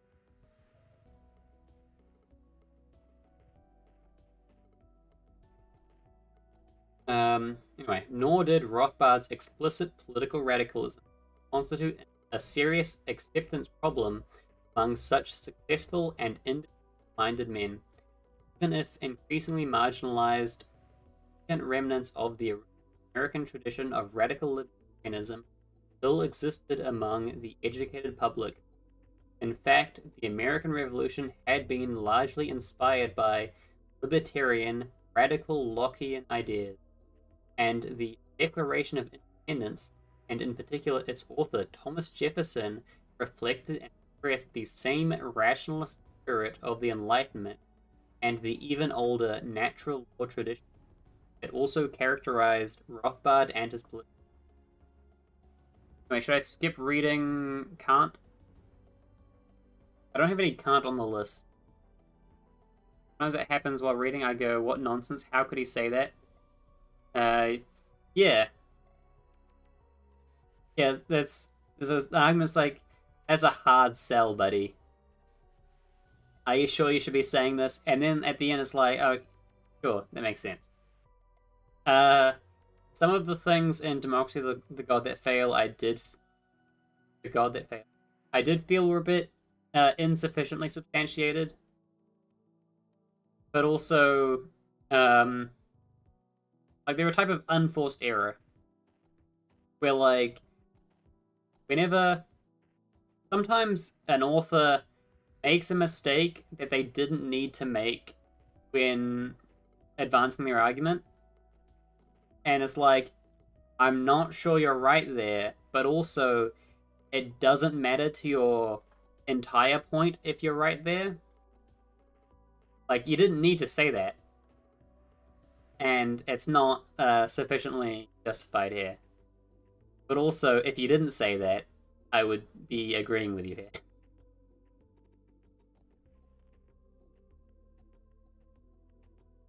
Happens.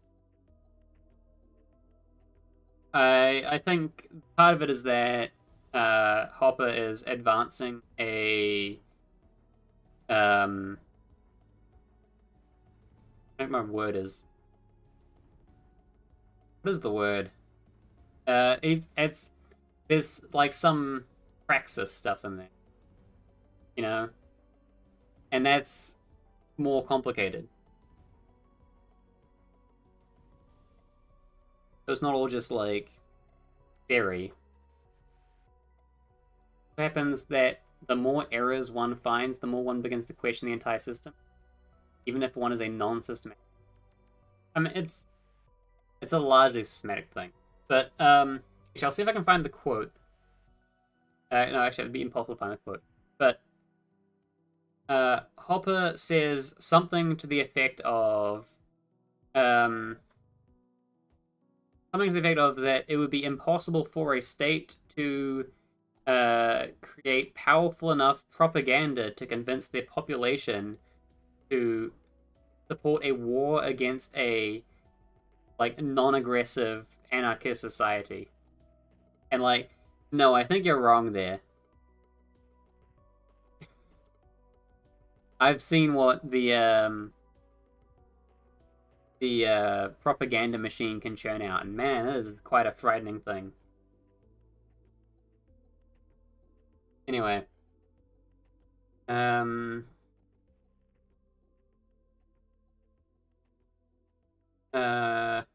right. Oh, here's the Constitution.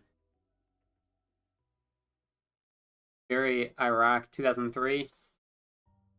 Yeah, I mean, governments can lie about people, you know. Um, like if if say a part of the U.S. broke off and they were just doing their own thing, getting by just fine, the government could just say, "Hey, there's a good chance these people are like doing some heinous shit that we can't check on because we don't have jurisdiction and we should invade them." You know, they could be what, diddling kids, and if they're not, you know, and like, yeah, most people are gonna look at them and be like, "Yeah, we should do something about that," right? But you know, it's just a justification for invasion. It's not like a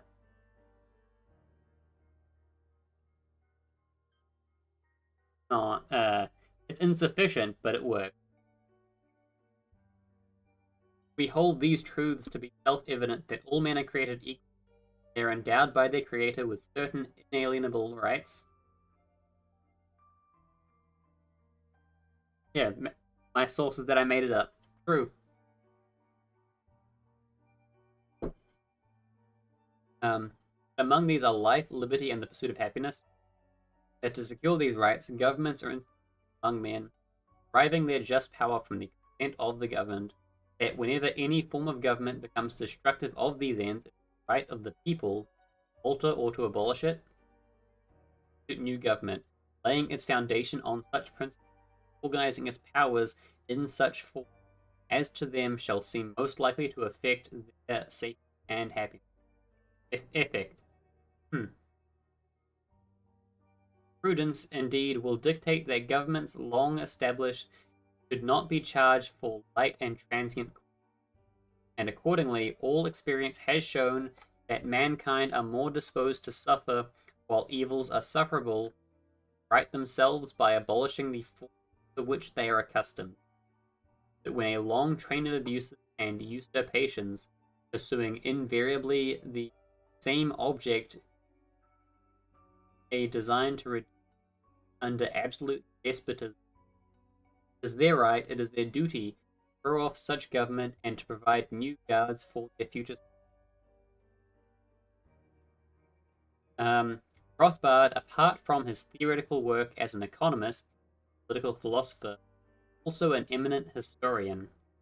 Four-volume history of colonial America, received in gives a detailed narrative account of the dominance of libertarian thought in early America, and in many essays on critical episodes in U.S. history, notes again and again the continuing importance of the original libertarian American spirit.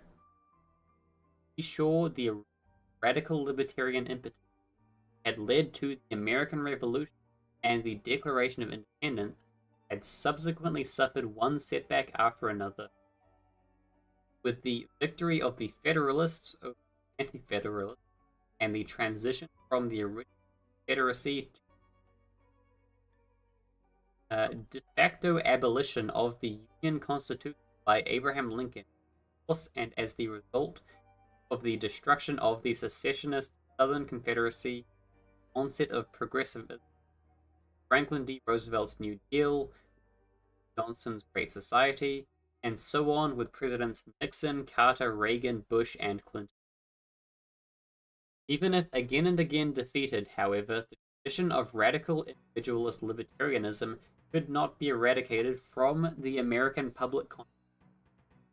Harking back explicitly to Jefferson and Jeffersonian tradition, Rothbard tapped into a still widespread, if dormant, pool of activists and intellectuals. And owing to the clarity, the logical rigor, systematic and comprehensive character, and the passion of his writings, he did almost single-handedly in reinvigorating, radicalizing, and channeling their sentiments to a unified political, philosophical. It was only in light of external events, emergence and advancement of a libertarian movement, and the central role played by Rothbard in this movement, and with a constructive delay, that Rothbard and the ethics of liberty no longer could be overlooked by academia. Not surprisingly, even then, the reaction. That's a funny. That word's aged. It was cool. Yeah, nah, like cold. Be sure, there were also a fair and steadily growing number of highly respectful and appreciative academic treatment of Rothbard's political philosophy. And around the Journal of Libertarian Studies, an interdisciplinary scholarly review Rothbard had founded in and for which he had served until his death as editor. He had assembled a formidable number of disciples, but in general, the academic reaction to Rothbard and his libertarianism was one of non- or miscomprehension, indignant rejection, or even downright hostility. In part, this was certainly due to Rothbard's unapologetic use of the language of natural rights. This had been the language of the Declaration of Independence. The same natural rights language had been preserved to the present with the Christian and in particular the Catholic, and it had also been adopted by a handful of contemporary philosophers. However, most contemporary academics talk of natural rights was, Jeremy Bentham's words, no more than nonsense on. In fact, and more to the point, natural rights were incompatible with absolute state power. They did not sit well with either democracy or socialism. Hence, in the course of the transformation of the Western world from an aristocratic or monarchical system to a modern mass democracy for the last 100 years, natural rights teaching had been successively removed from the approved philosophical curriculum and replaced with modern positivistic doctrine. Fronted with a largely unfamiliar language, even many well-intentioned philosophers were befuddled, irritated by Rothbard's work. Moreover, Rothbard may even have overstated his own agreement with classical natural rights theory and not sufficiently emphasized his own distinct contribution. Importing and applying the Misesian method of praxeology to, and thus unintentionally have aggravated an already existing. Typical and at the same time instructive were reactions like those of Peter D. McClelland. For instance, in a chapter in a book on economic justice entitled Market Defended Conditions of the Right, Murray Rothbard is one of the acknowledged intellectual leaders among contemporary libertarians. Human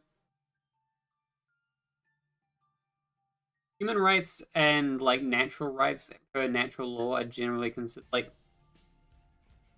like people point to the UN Declaration of Human Rights as a thing like as though those are natural rights, but they're clearly not.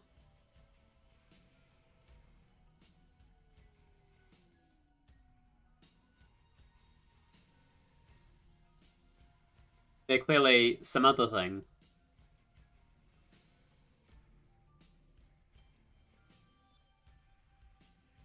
It's natural rights aren't a positivistic. They're just sort of the frame. I don't like the framing of natural rights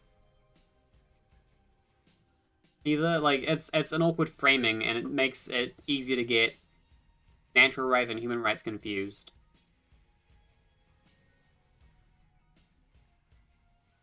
Anyway, Murray Rothbard is one of the acknowledged intellectual leaders among contemporaries, a group which, by American standards, is located on the far right. His views are interesting for purposes of the discussion for two reasons.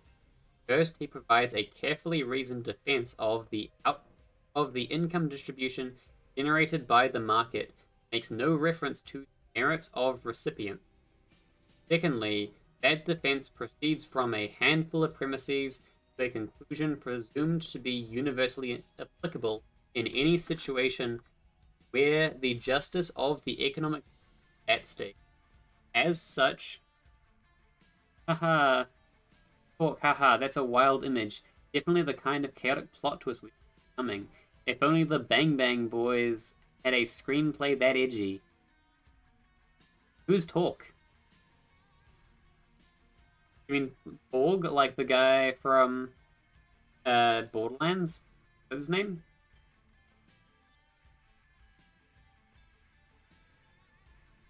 Oh, yo, we got 6 new viewers: Blaze, Vex, Sly, Nix, Talk, and Echo. Let's go.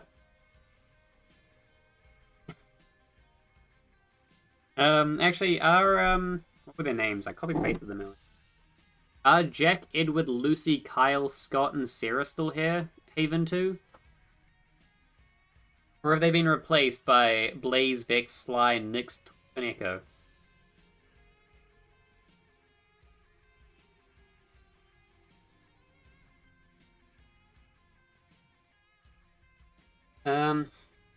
As such, it provides a classic example of how not to reason about economic justice.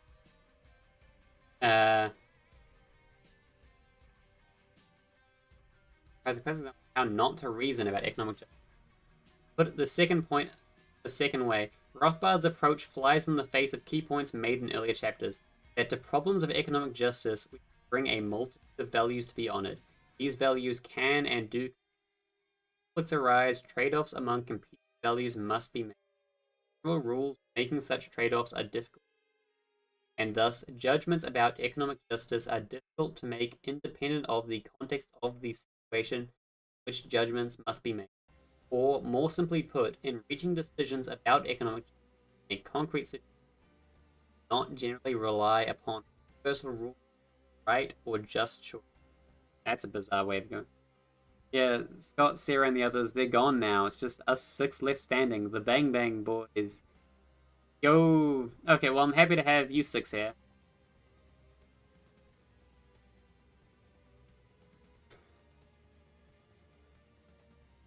Are you enjoying Rothbard? Because, oh, my voice just did a funny thing there. In all, McClellan finds that Rothbard's arguments are somewhat strange. Aquinas' viewpoint minus the theology. Aquinas was pretty bang on most of the time. And then he summarily dismisses them on the ground that, for most Americans, many of Rothbard's points are extreme or simplistic or both, and the argument in its entirety is more curious than compelling. Best evidence of that is the negligible importance of the Libertarian Party in it.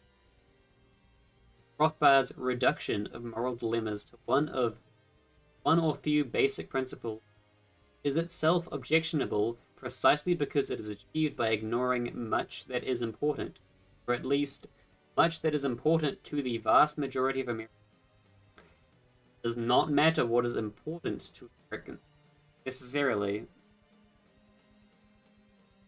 Damn. Also, man, discounting the importance of the Libertarian Party in American politics has not aged well. Rather, the Libertarian voting bloc is important. The Libertarian Party itself, as a political entity, isn't so. But, like, Libertarians as a voting bloc, massive. A large part of it is because they got the, quite frustratingly, the, modern American evangelicals are on board with libertarianism, largely. At least, not ideologically, but, like, kinda.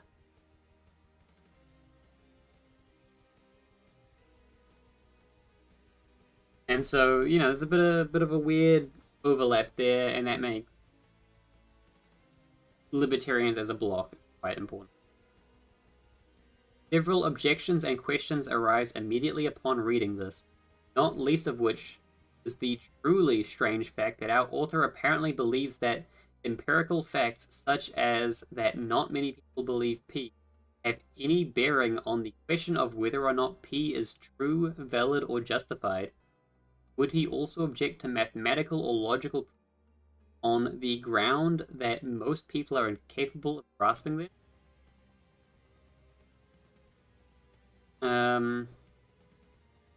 Moreover, granting that when conflicts arise, trade-offs among competing values must be made, the decisive question is who is to decide what these trade-offs should be.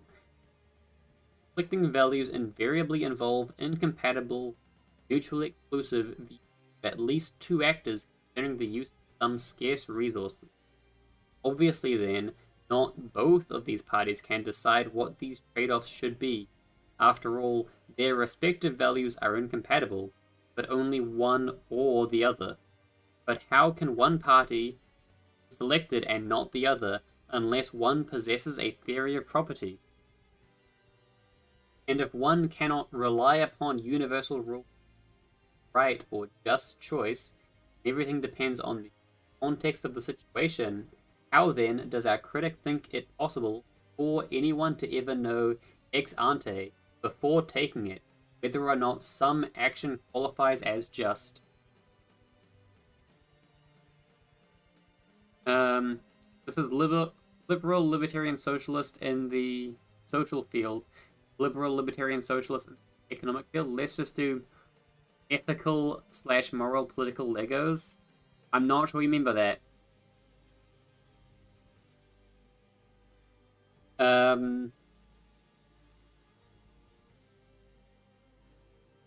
These are ethical, moral, political.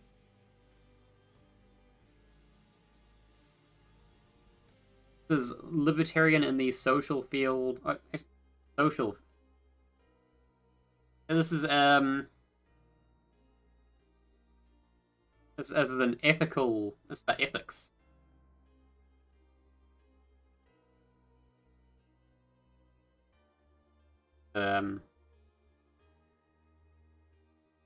It's libertarian in ethics, which has a bearing on social and economic, domains, but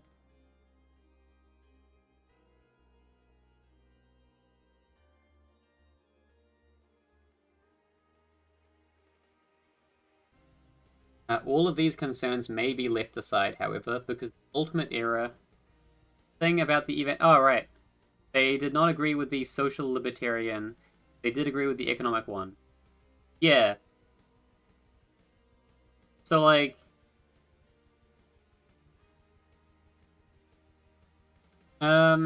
actually, broadly, they have minor disagreements with with the with libertarians on social problems. Like, um, like freedom of association is a thing that I would think that most modern American evangelicals believe. Hence, the all the gay cake stuff. I think the gay cake stuff really put a lot of American conservatives towards libertarianism. Well,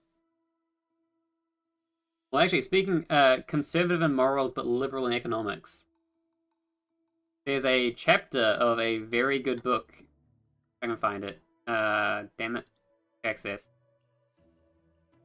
in in this book. I'm vibrating. Pinged a bunch of times. Someone reacted to a bunch of my comments on Facebook. On conservatism and libertarianism, there's a very small. Just this chapter here, where Hans Hermann Hoppe argues that if someone wants to be conservative in any practical sense, they ought to be libertarian. And if someone wishes to advance libertarianism in any practical sense, they ought to be conservative. But uh, I think liberalism's a more complicated view. Hold on, eras of classical liberalism. Depends. Are you talking about classical liberalism? Some things bundle up with that.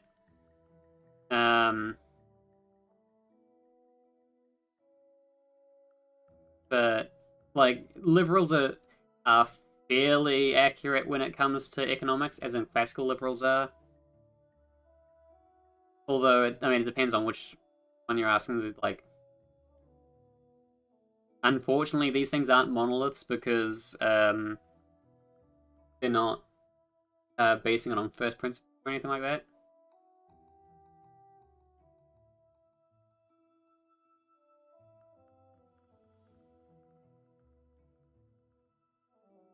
Personally, I think we need a libertarian style of government with a population that believes in Catholic social teaching. I think that's peak. That's where you'll sort of have a fairly like. That's what I think would result in a fairly optimal society. But you can't force that. I think this is the kind of thing that'll come out naturally if libertarianism wins because of very arguments that I would not be good at formalizing. Anyway, all of these concerns may be left aside, however, because the ultimate era of McClellan's criticism, and by contrast the unique Rothbardian contribution to ethics, occurs at a logically prior stage, when McClellan claims that Rothbard's reductionist, that is, axiomatic deductive method, lies in the face of the existence of a multitude of values to be honored. McClellan does not explain why this should be so, nor could he have succeeded, even if he had tried. First off, surely Rothbard could not have been unaware of the fact of a multitude of conflicting values.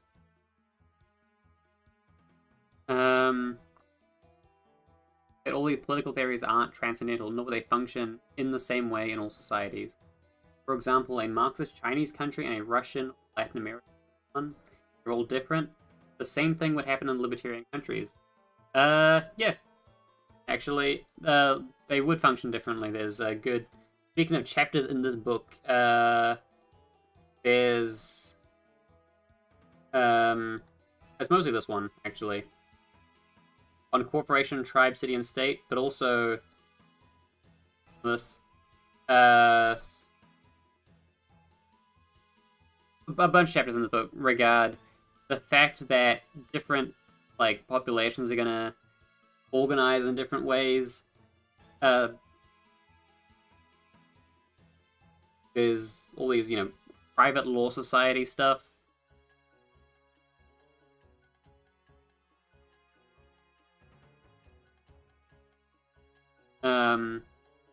Yeah, it's fine that they operate in different ways.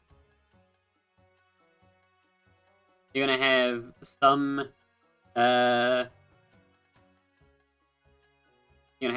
communities where the people in the community band together and they say, "Hey, you're not allowed to, do some stuff. We're agreeing on these rules for our fighting among themselves over who does the right libertarianism." Well, there's an agreement in libertarian thought. Like, well, I mean, if everyone agrees on what libertarianism is, there's a handful of issues where libertarians don't agree, but it's very like secondary issues. Like, I think the big one where there's no libertarian agreement is the pro-life, pro-choice debate. Where it's like, where there's a when there are empirical factors at play, then libertarians can disagree about the empirical factors, but they're in broad ideological agreement about like the philosophical side of things. Like they accept the same axioms and the same arguments that follow from them, unless they're like very lukewarm libertarians.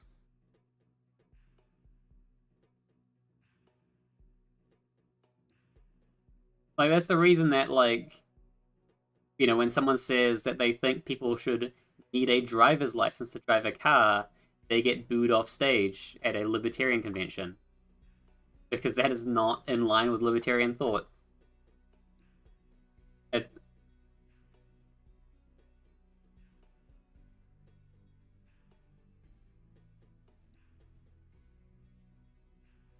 Yeah, I'm also anti-abortion, pro-life, and a libertarian, but I don't think that.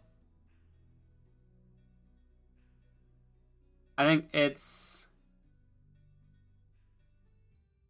I think that is the kind of thing where we're just gonna have to accept that without a state to enforce the pro-life position, it's a thing that's tragically gonna happen. As in, there are things that are bad to do, like that is wrong to do, that it would also be wrong to have a state enforcing a prohibition on. A wild card? I'd say the pro-life, pro-choice is like 50-50 down the middle. I would say you've got maybe a 90-10 on the intellectual property thing, where like almost all libertarians disagree with the existence of intellectual property, but you will find some that argue for it. But so long as there does not exist, or as long as there do not exist institutions with a monopoly on the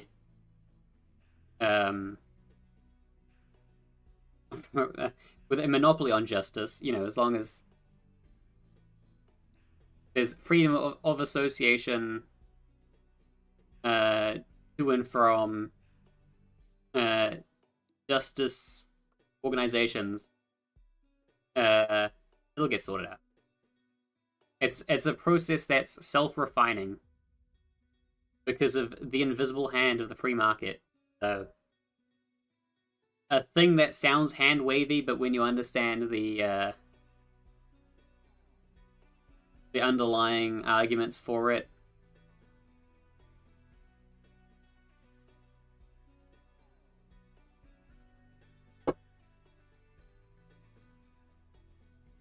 although I mean, Hopper doesn't make an invisible hand argument. He makes the hand visible, which is what you should do. But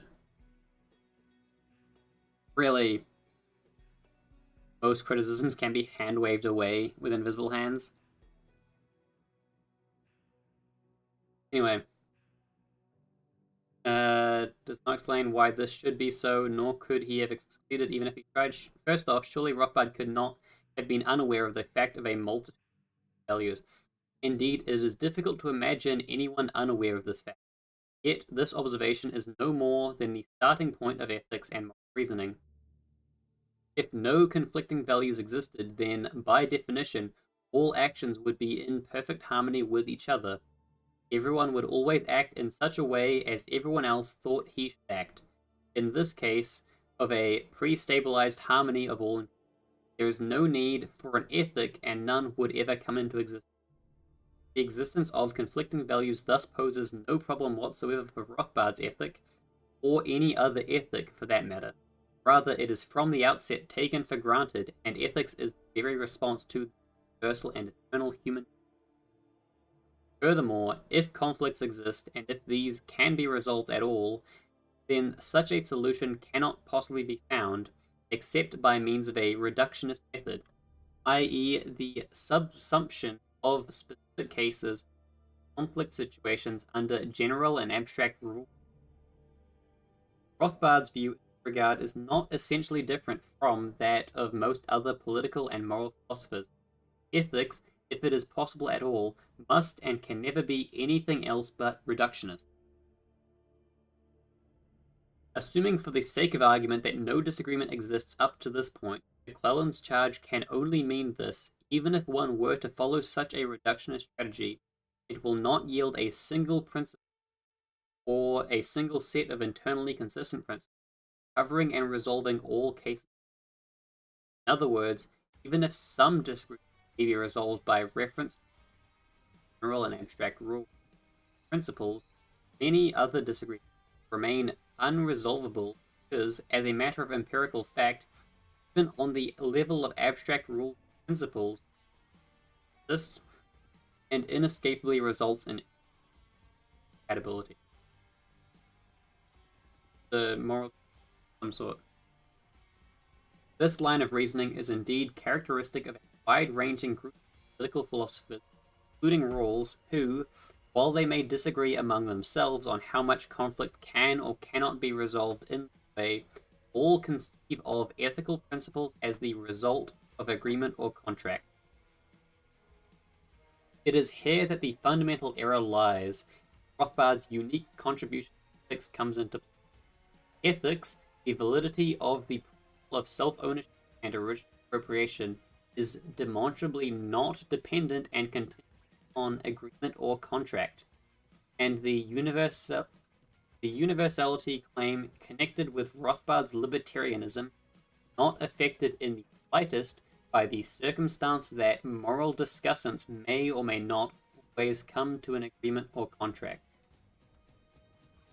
Ethics is the logical, praxeological presupposition, Kantian terminology, die Bedingung der Möglichkeit. Why am I being Germanized? Rather than the result of agreement or contract. The principles of self-ownership and original appropriation make agreement and contract, including that of not agreeing and contracting, possible. Set in motion and stimulated by the universal experience of conflict, discussion and argument can discover, reconstruct, explicate, and formulate the principles of self-ownership and original appropriation, but their validity in no way depends on whether or not this is the case. If so, whether or not these formulations then find universalists. Rothbard's distinct contribution to the natural rights tradition, reconstruction of self-ownership and original appropriation as the praxeological precondition, Bedingung der Möglichkeit of argumentation. Why am I getting German? In recognition that whatever must be presupposed as valid in order to make argumentation possible in the first place cannot in turn be argumentatively disputed without thereby falling into a practical self-contradiction. Hooray for praxeology.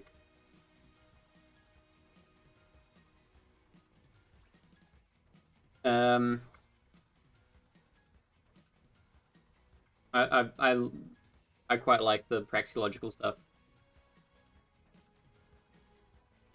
As Rothbard explains in an unfortunately brief but centrally important passage of the Ethics of Liberty, which I'm reading probably not today, a proposition rises to the status of an axiom. He who denies it may be shown to be it in the very course of the supposed refutation. Now any person participating in any sort of discussion, including one on values, is, by virtue of so participating, alive and affirming life. For if he were really opposed to life, he would have no business in such a discussion. Indeed, he would have no business to be alive. Hence, the supposed opponent of life is really affirming it in the very process of his discussion, and hence the preservation and furtherance of one's life takes on the stature of an incontestable axiom.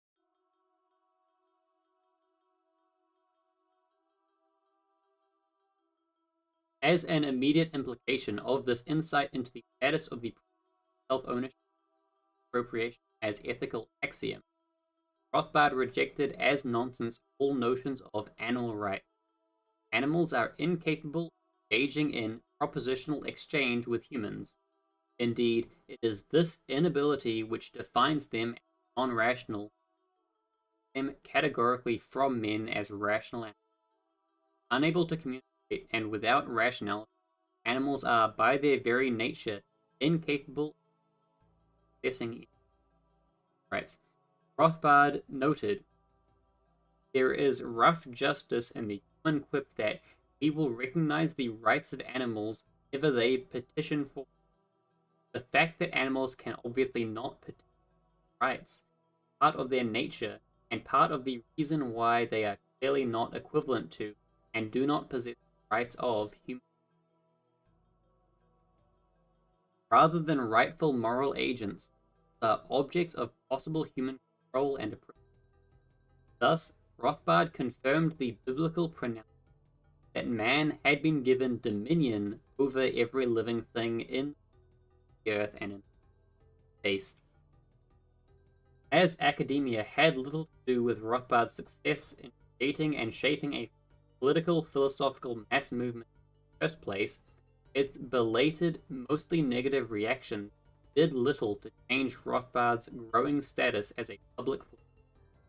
The contrary, the course of historical events, the spectacular collapse of the great socialist experiment, Soviet Union, Europe from 89 to 90, and the increasingly obvious crisis of Western welfare states provided ever more support for fundamental libertarian.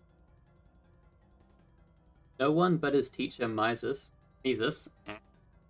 had given a more accurate account of the economic inefficiencies of socialism and social democracy than Rothbard, and no one had explained more clearly the moral hazards and perversions created by socialism and social democracy.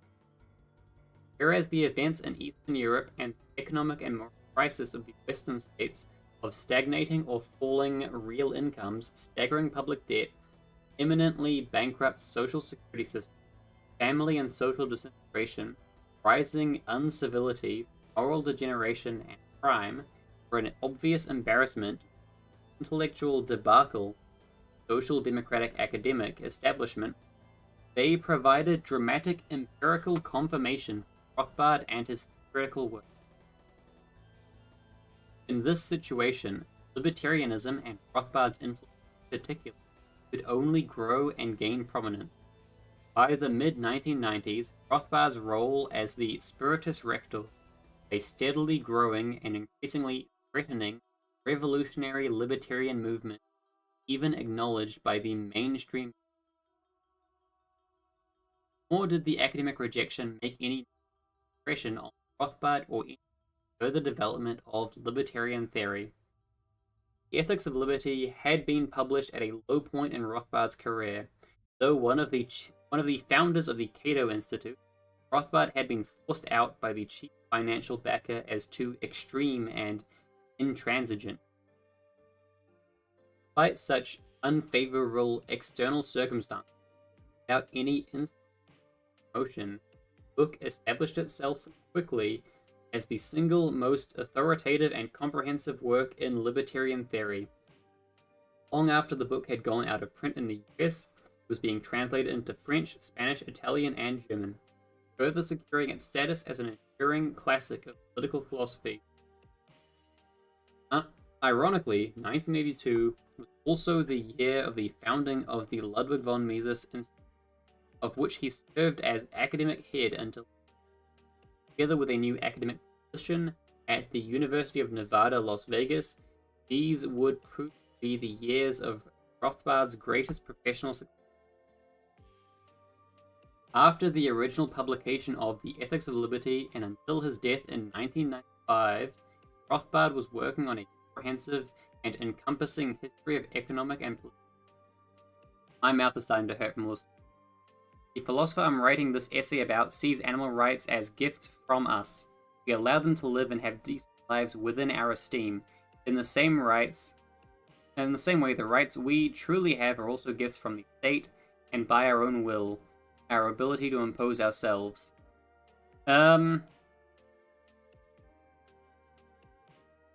Right, so I think that take on rights is not what is meant by the term rights in the natural law. As in that's the positivist view on rights. So, people talk about positive and negative rights, and natural law rejects the existence of rights in the positivist sense.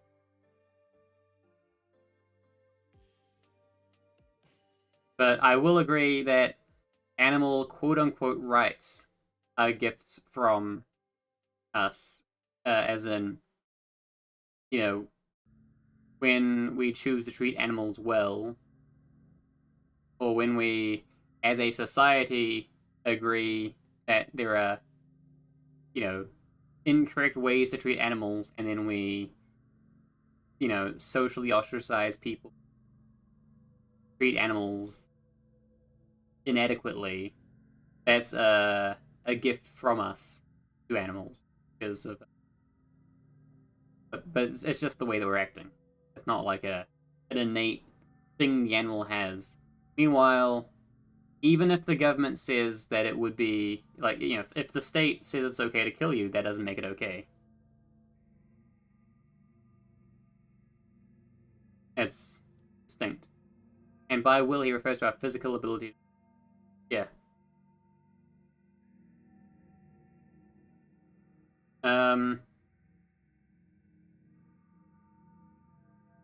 I think in that sense, rather than being rights, they're just is. It's just talking about the way things are, and not the way things ought to be. This dude, as in Hans Hermann Hoppe, the guy that wrote Democracy, the God That Failed. This guy. Yeah, he's not a big fan of democracy.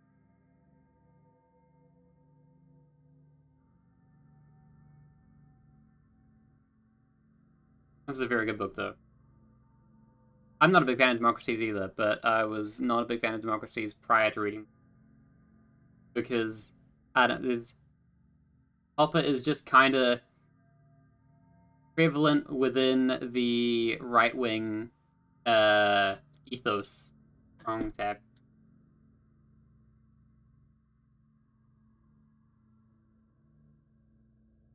Right. 2 massive volumes of the unfinished 3-volume project published posthumously in 1995 under the titles Economic Thought Before Adam Smith and Classical Economics, based on his prior theoretical work, with Austrian free market economics and libertarian political philosophy providing the conceptual framework. Rothbard in these volumes gave a sweeping narrative account of the history of economic and political philosophical ideas. But hyphenated words always screw up my reading. Political philosophical, not political like my brain wants to read it as though there's a slash, but no, it's a hyphen. It's double-barreled words. From the ancient Greeks near the end of the 19th century, and the interplay of ideas and economic and political reality. Pure and abstract Austrian and libertarian theory was illustrated with historical examples and illustrations. And at the same time, intellectual and political history was presented as a systematically comprehensible subject, methodically and thematically unified and integrated. Rothbard here opened a panoramic view of the entire history of Western civilization, with new vistas and many surprising, startling reinterpretations and re-evaluations. History was unfolded as a permanent struggle between truth and falsehood, and good and evil, of intellectual and political heroes great and small, and of economic and political breakthroughs and progress, as well as of blunderers and villains, and of errors, perversions, and decline. And the civilizational ups and downs of human history were explained as the results of true and false ideas, distribution, strength of ideologies in public consciousness. By complementing economic and political theory with history, Rothbard provided the Austro-libertarian movement with a grand historical perspective, sociological understanding, and strategic vision, and thus deepened and broadened libertarianism's popular anchoring and sociological. I am of the idea that constituent power resides in the constituent power. I don't know what that means. I'm gonna, you want to explain it, or should I Google it and figure out what you mean from it? Constituent power. Actually, I'm just gonna try to figure out what this term means. Constituent power. Context of political theory and refers to the fundamental authority of a nation or people to create a constitution and establish the framework of its government. Power to make fundamental political decisions about the government, organization of society. I think the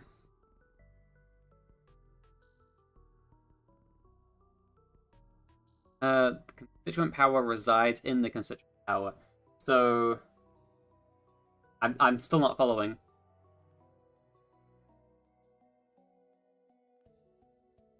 Already.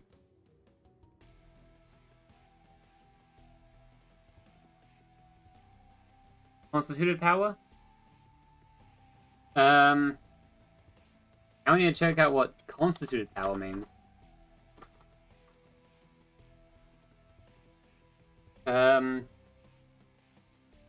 Refers to the power and authority granted to a government or institutions by a constitution. Ah, constitutionalism.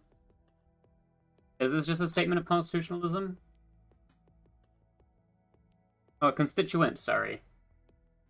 Oh, constituent. Well, Popper has a chapter about, it's mostly this one, I think. Might be in the one on constitution. He talks a bit about constitutionalism.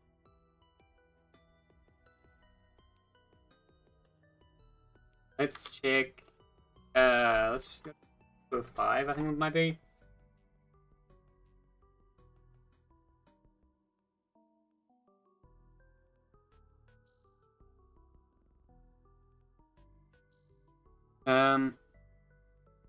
Basically, tautology. Well, the thing about tautologies is that they're either true or false, still.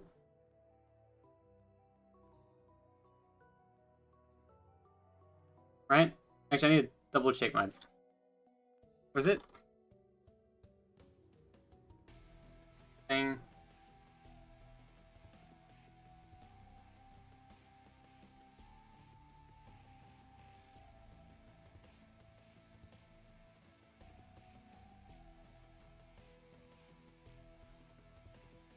But I'm not a constitutionalist. I'm not even American, so I have no real license to be a constitutional.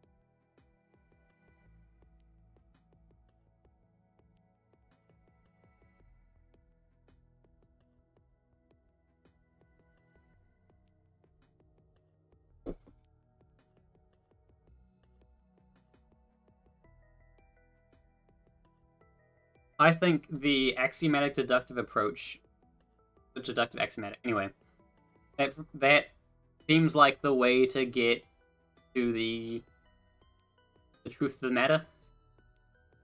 If you can establish axioms to be true and then only take to be necessarily true what can be derived from those axioms that you know are true, it definitely seems more verifiably true.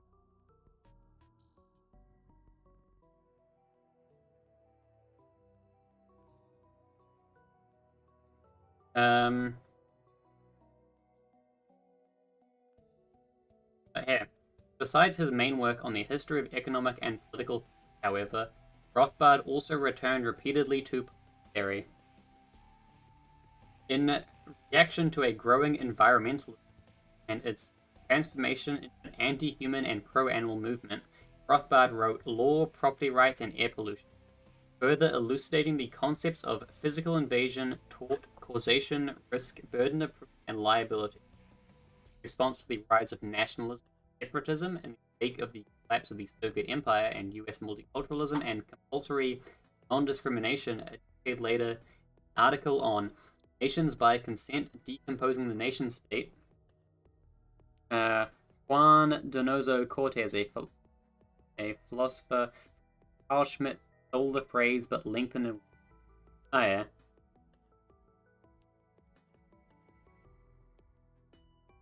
I think there's an issue with giving people the power to a government where it is just giving them the authority to exercise control over the people that don't establish a government. Really.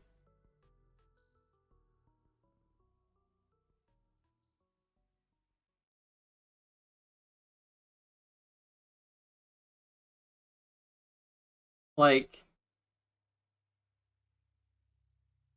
if the authority of government comes from the consent of the governed, then it should be sufficient to merely retract your consent for the government to no longer hold authority over you.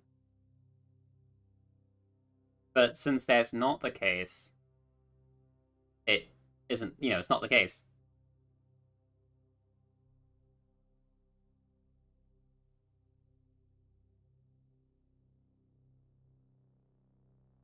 I'm not sure if that followed from what you said, because in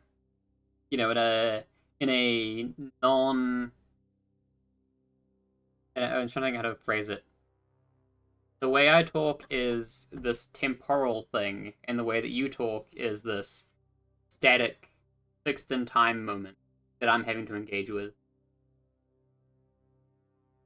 And so there's a process where after you type something, the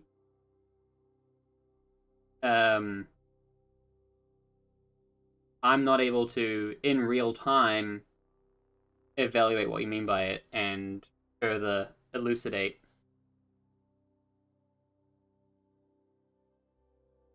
No, like, body language can play off. Whatever the system, it can self-regulate, improve, and update itself without the need for revolution and extreme. I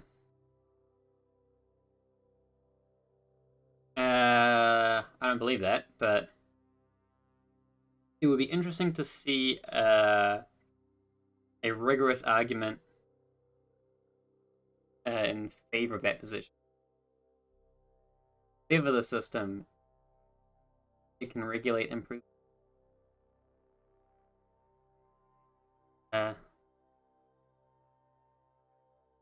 Well, actually, speaking of revolution, in Democracy of the God That Failed, 10th reference to that so far, but in... Actually, there's a couple of chapters, but Hopper stresses that revolution is not the solution to state authority over the population. It is sufficient to merely withdraw consent en masse. Like if you had people that did not want the state to govern them, they could en masse revoke consent of the government. That the government doesn't have enough power to compel everyone to be obedient to it. And so then people only need to sort out the defense and the ways that libertarianism supposes that they would do it. You don't need to take over the state apparatus and that stuff, because of course revolutions are worse. Let's let children continue working in factories. Slaves, what the hell, why not?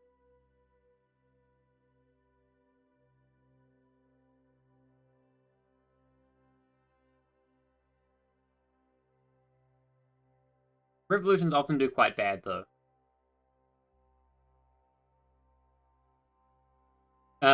But the issue with revolution from a libertarian perspective is that revolution serves to legitimize the tool of government, the actual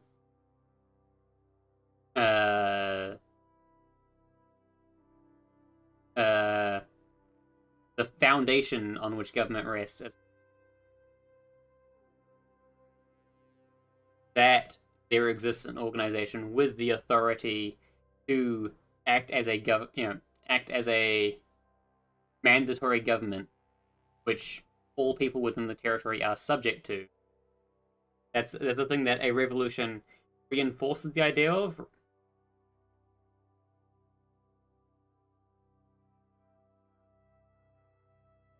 Oh, really? I mean,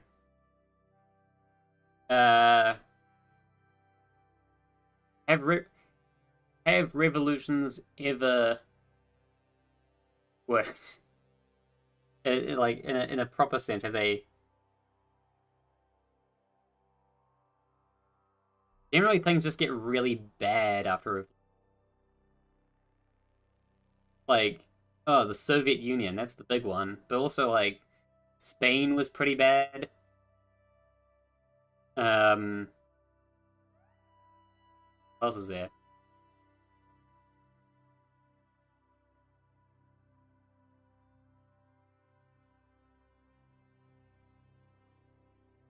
The legal advances of the French Revolution were made by monarchists, or former friends of the king, priests, and others from the old regime.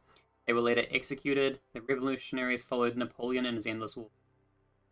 Fair. I will note that the Hopper considers... I mean, the French Revolution was a bit of a mistake anyway, from the outset.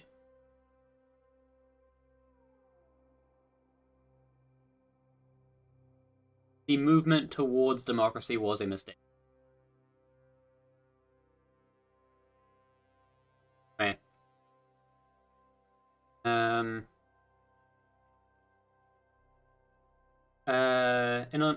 In an article on Nations by Consent, Decomposing Nation State, he further elaborated on the libertarian answers to questions of nations, integration, separation,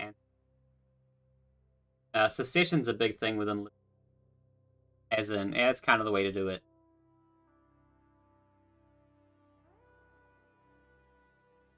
Like, if you keep dividing up.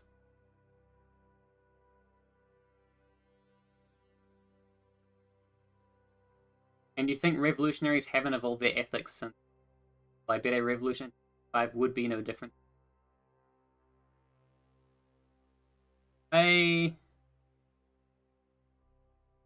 think that it's to do with the process of revolution rather than the specific beliefs of the revolution. Because of inherent incentive structures and power dynamics to a revolution.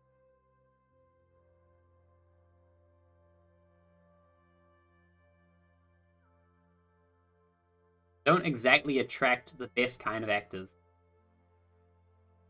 By the way, and the bourgeois revolution is somewhat different from the proletarian revolution.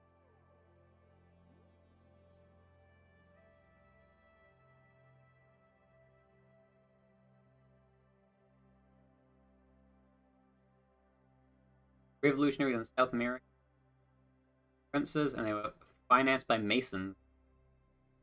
Meanwhile, the founding fathers of the United States, like George Washington, dedicated themselves to keeping slaves in their.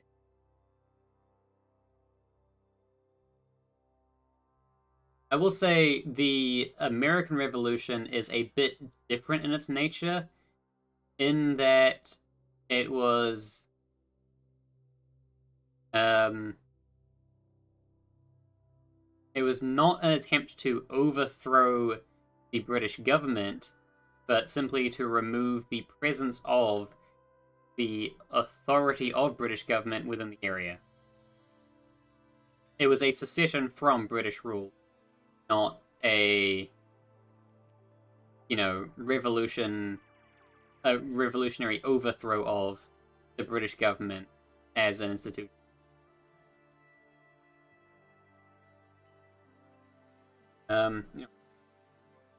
Monthly free market. Oh yeah, you can get remember that. In the monthly free market published by the Mises Institute, he provided political and economic analysis of current events.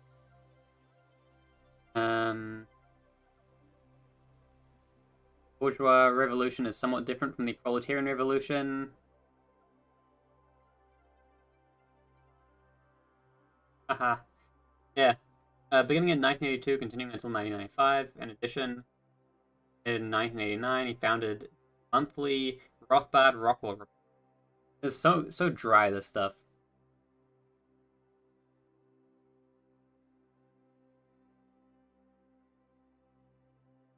That word teleology keeps coming. Not sure what it means in this context though, because I'm used to hearing it in the theological context.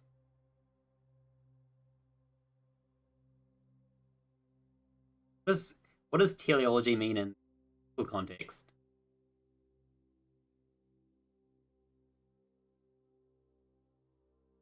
Help me out here, guys.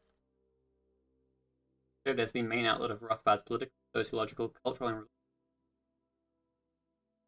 He contributed dozens of articles in which he applied libertarian principles to a full range of human events and experiences, and criminal punishment to the appropriation of airspace and waves, blackmail, affirmative action, and adoption, etc., and thus constantly illustrated and reiterated the universal applicability and versatility of liberty.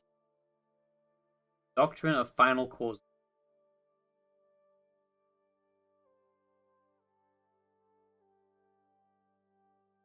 I'm just gonna explanation of phenomena in terms of the purpose they serve rather than the by which they arise. Yeah. But then how does that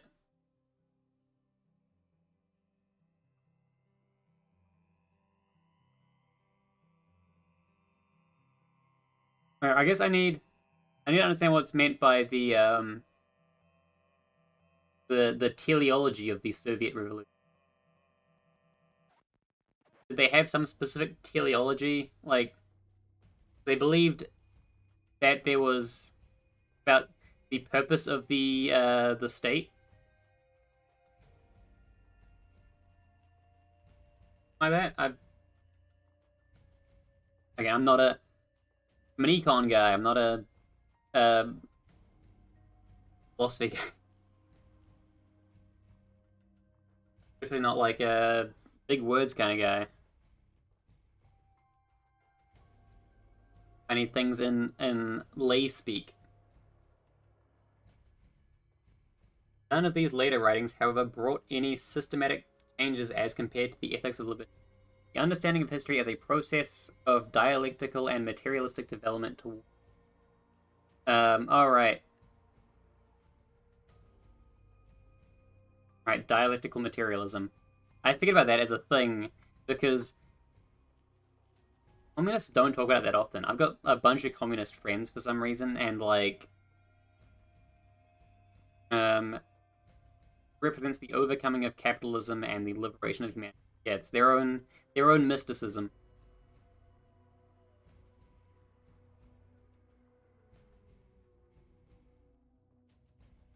Yeah. I try to avoid ideas that seem mystic. As in the most mystic ideas I try to allow myself are things like or epistemology, you know. All epistemology is inherently a little bit of mysticism because you have to assume some sort of, but like if something's entirely unfounded, it should be really simple.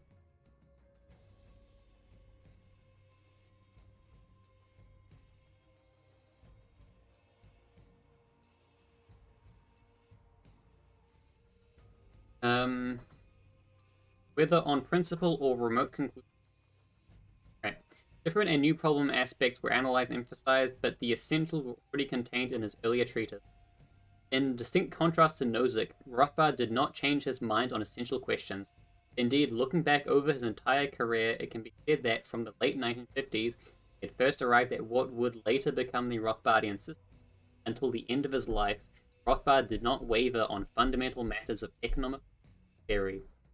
Yet, owing to his long and intensive work in the history of economic and political, a different thematic emphasis is apparent in his later writings, most notably in the several hundred articles contributed during the last years of his life. Apart from economic and political concerns, Rothbard increasingly focused his attention on, stressed the importance of culture as a sociological prerequisite of libertarianism. Let's go.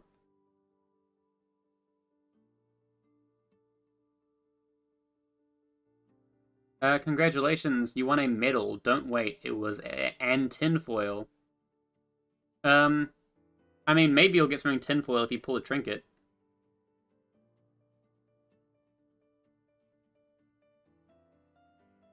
Although I think the trinkets that my bot generates are all a bit samey. Like, I've seen so many like dream stones and whatnot, and like swords of valor. Even given its explicitly limited scope, the Ethics of Liberty had a distinctly old-fashioned and revealed libertarianism as a fundamentally conservative doctrine.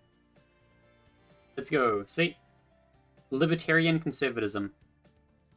We're back on that grind. The most obvious indicator of this was the already noted emphasis placed on punishment as the necessary complement to property.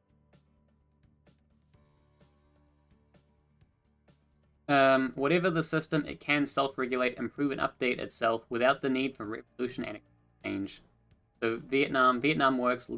Let him alone. That easy.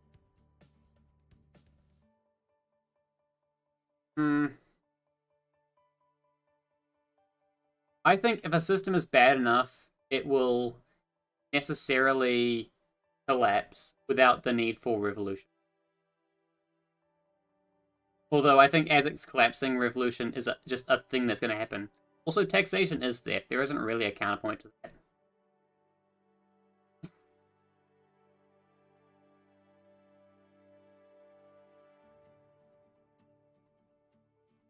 Like, that's one of those things that even like mainline conservatives grant libertarians.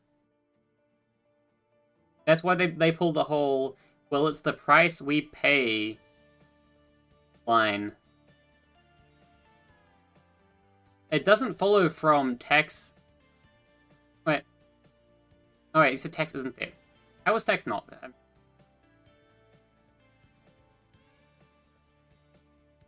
I'm not exactly sure what Raimundo's political persuasion is. He seems very ambivalent about it, based on the whatever the system, it can self-regulate, improve, etc.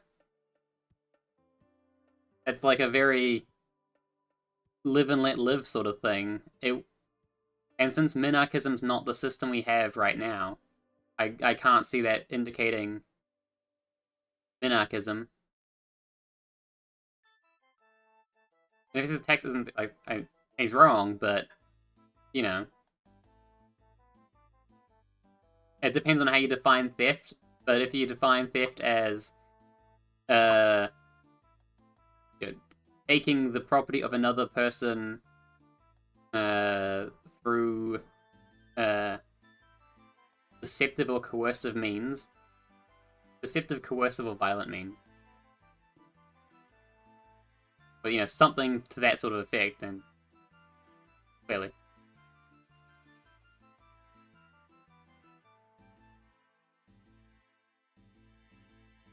Where was I? Libertarianism, as developed in The Ethics of Liberty, was no more or no less than a political philosophy. Provided an answer to the question of which actions are lawful and hence may not be legitimately threatened with physical violence, which actions are unlawful and may be so punished. It did not say anything with respect to the further question whether or not all lawful actions should be equally tolerated or possibly punished by means other than and below the threshold of a threat of physical violence, such as public disapprobation, ostracism, exclusion, and expulsion. If the question's about my politics, I'm going to openly say anarchist. I'm not going to play coy with it. But I interpreted that the question as being directed at Raimundo because your previous question directed at him. Even given its explicitly limited scope, Ethics of Liberty had a distinctly old-fashioned flavor and revealed libertarianism as a fundamentally conservative doctrine. The most obvious indicator of this was the already noted emphasis placed on punishment as the necessary complement of property. More specifically, Rothbard presented a rigorous modern defense of the traditional proportionality principle of punishment as contained in the lex talionis, an eye for an eye, or rather, as he would correctively explain, 2 eyes for an eye.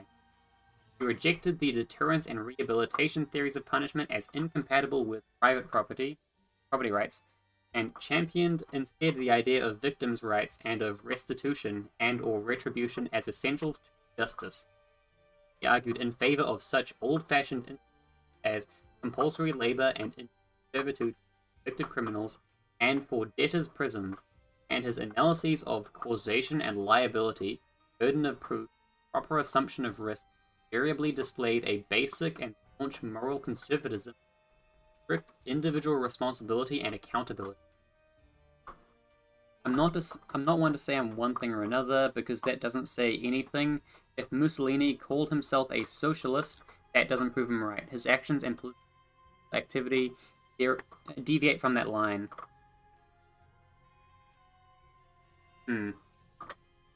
I wonder if there's the purpose of a system is what it does, but for, like, individuals. You know, the politics of an individual are what they do. Sort of thing.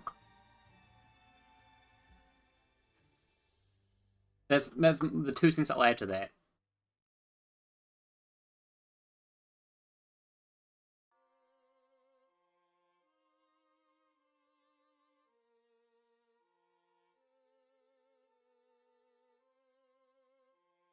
This and Rothbard's own lifelong cultural conservatism notwithstanding, however, from its beginning in the late 1960s and the founding of the Libertarian Party in 1971, libertarian movement had great appeal to many of the countercultural left that had then grown up in the US in opposition to Vietnam. Did not the illegitimacy of the state and the non-aggression axiom imply that everyone was at liberty to choose his very own non-aggressive lifestyle, no matter what it was? They operate in a more historically formed secularized democracy. My country. So that's the line I work with. I don't want to do big change, but achievable stuff change. That's a fair way to go about politics. I live in a non-secularized democracy. I live in a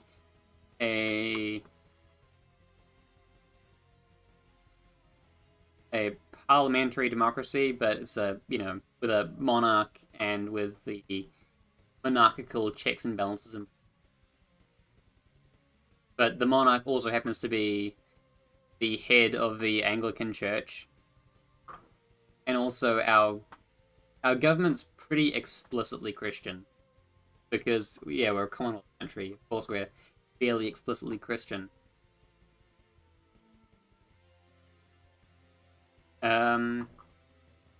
Raimundo.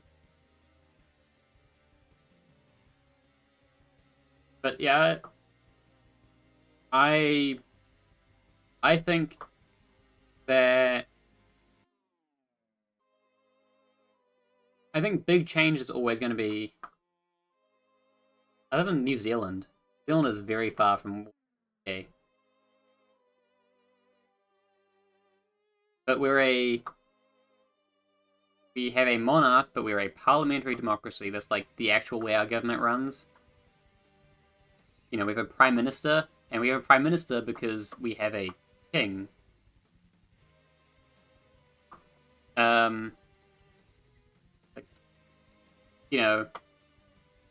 It's a social democracy is the sort of thing we got. A liberal social democracy. Normal country. But, yeah, the big change is always dangerous. And if the change you're making isn't like... I would say even though I think the libertarian stuff is rock solid, I'm fully on board with this stuff. If there was a scenario where I could safely transition the New Zealand into this system, sure. But to do that, you need the people to be on board with it, and the people aren't on board. Yeah. So it would be not viable.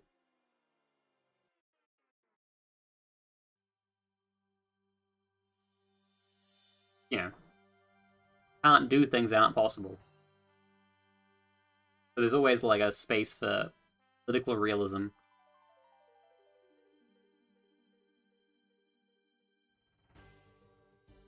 Anyway, we're about to go in on modal libertarians, I think. Much of Rothbard's later writings, with their increased emphasis on cultural matters, were designed to correct this development and to explain the error in the idea of a leftist multi-countercultural libertarianism, or libertarianism as a variant of libertinism.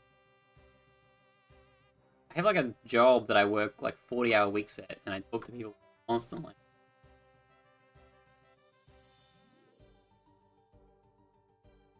I live in a shed in the countryside, though. So I don't have a choice but to go outside whenever I leave my bedroom.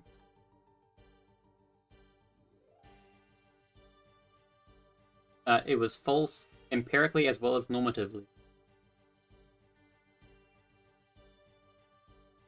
I'm gonna assume that they're some kind of Marxist because they've been talking about class conflict, which is a thing that only Marxists believe in. That libertarianism could or should be combined with egalitarian. Both were in fact sociologically incompatible, and libertarianism could and should be combined exclusively with traditional Western bourgeois culture. That is, the old-fashioned ideal of a family-based and hierarchically structured society of voluntarily acknowledged rank-ordered social authority.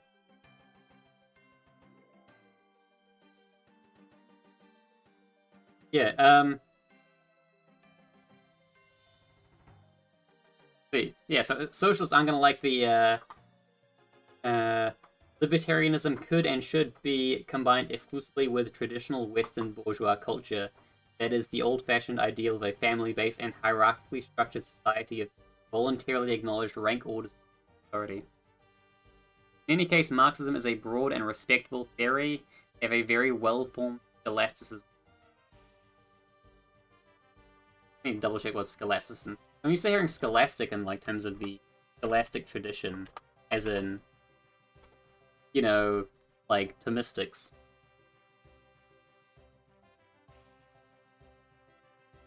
I'm not sure what's meant by it here.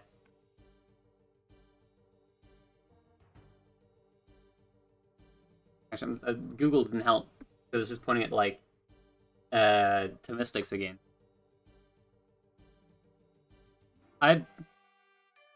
Whether Marxism is respectable depends on whether you respect it. Tell the truth, Marxism is more of a radical critique of a system, capitalism, than an instructional manual itself. It's not a very competent critique of capitalism.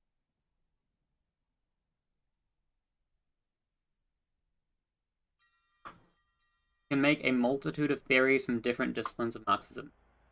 Yeah. It's broad. I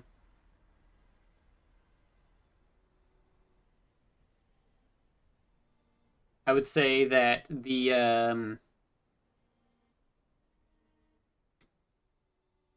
powers that be don't seem to fear Marxism. Did it work? Like, what is the example of working Marxism?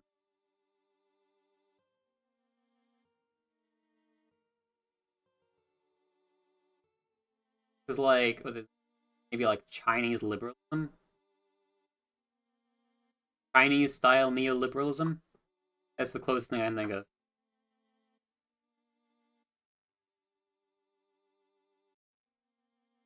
It's like, oh well, they tried like going hard on it, and then they sort of peeled it back until they got to a viable balance between Marxism and a functional system.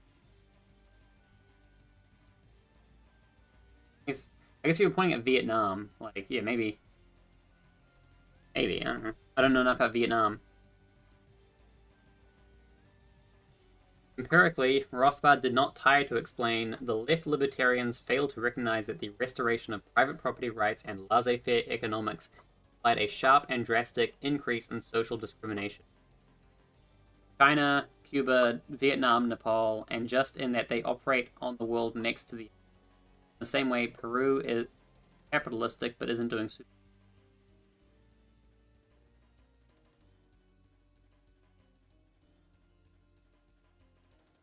I would say economics is always going to be a complicated thing, and sometimes specific factors nuke a country much worse than other factors. But I don't know the case in Peru either. I can't defend Peru. And it's very difficult to tell whether a country is doing good because of its policy or despite its policy. Unless you use, unless you have a priori, economic facts, like, unless you have a system of a priori economic knowledge, you can't tell whether a country is doing well because of or despite its policy. But like, it's, I don't know. I find certain things strange. For example, imagine if I discover a piece of land and say, this is my property. Whoever invades it will be violating my rights. But two things cannot be used at the same time, and I got here first. If we expand this, will end up multi-billionaires owning lots of properties and land, etc. Well, the appropriation of natural goods is not merely discovering them, but like homesteading them. So it's a bit more complicated than just being there. And then if we expand this, we will end up with multi-billionaires owning lots of properties and land, etc. Sure. And like, that's not like a problem unless it's a like, idiot, I have a farm, no one can use it because I'm using it for my own profit. Yeah, I got here first. I'm the owner. Sure. Like, are these meant to be criticisms? Each and every one of Peru's former presidents is last 20 years is either in prison or dead. Not the best time to be a Peruvian. Also need the ability to retain those means.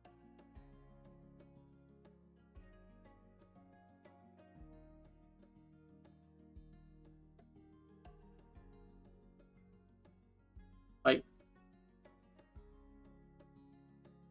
you haven't... Yeah, Dreamy Bloody, you haven't really put forward a criticism of original appropriation and private ownership there.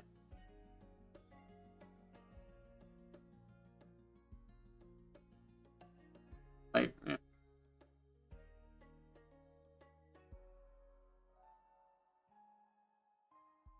Yeah, that thing kinda just follows, and it's not being shown to be a problem.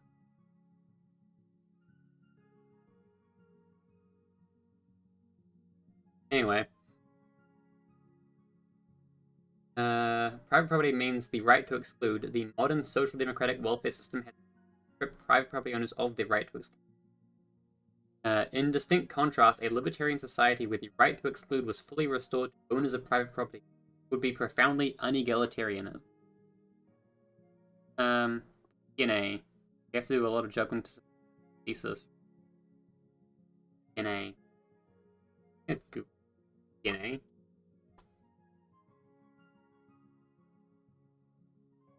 Parties to the Nauru Agreement.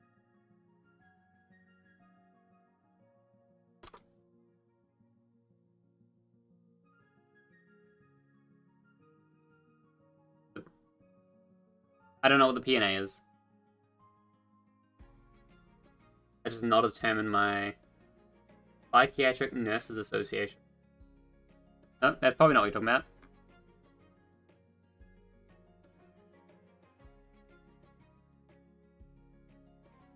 Rothbard's Law of Liberty. I mean, I'm reading Rothbard now. I haven't finished reading it.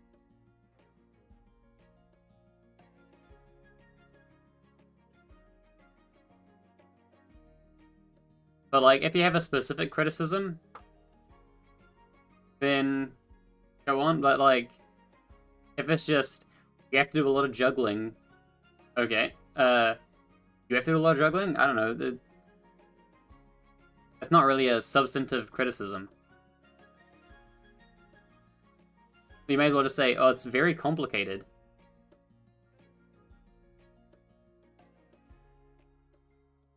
Like, I don't have anything to work on, to work with there.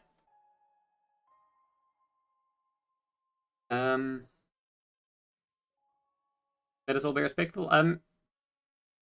As long as it's like appropriate conduct, I don't need to be like respected. I just need to be treated decently. Because I don't like being, I don't like rudeness, but I'm fine with someone going wah wah wah.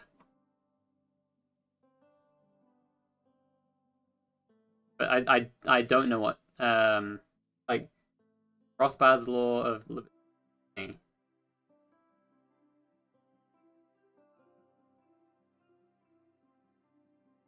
It sounds like an acronym. Oh, the principle of non-aggression, right? Yeah, the non-aggression. I'm so used to having that called the NAP because that's what everyone calls it. The NAP. You don't need to do that much juggling for it. It's very easy to tell who the, like... Okay, I'm not Portuguese. My bad. I don't think I'm not aware of a whole lot of... I don't think that the NAP is the fundament.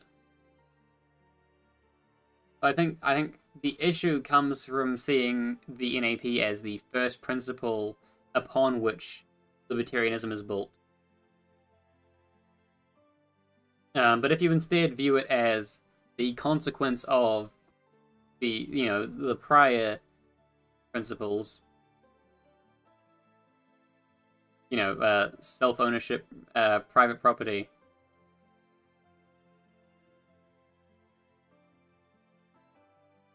As in, it follows from self-ownership and private property, so you don't really need to... But if you just go, hey, it's a rule to not aggress on people, and people don't know what that means. You need to understand it as the consequent and not as the rule itself. It's like we talked about the golden rule. Talk about like the golden rule at face value is really stupid. Or do unto others as you would have them do unto you. It's a really bad rule. Barely coherent. But if you, understand it in the context it's meant to be understood,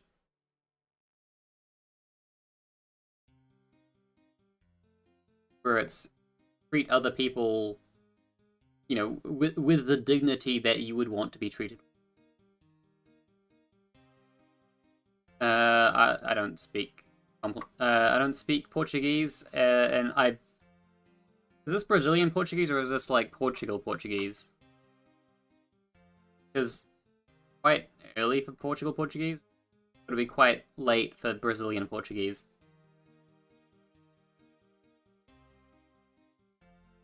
Portugal Portuguese. Okay. Good morning. Be sure, private property also implies the owner's right to include and to open and facilitate access to one's property. Every private property owner also faces an economic incentive of including, rather than excluding, so long as he expects this to increase the value of his property.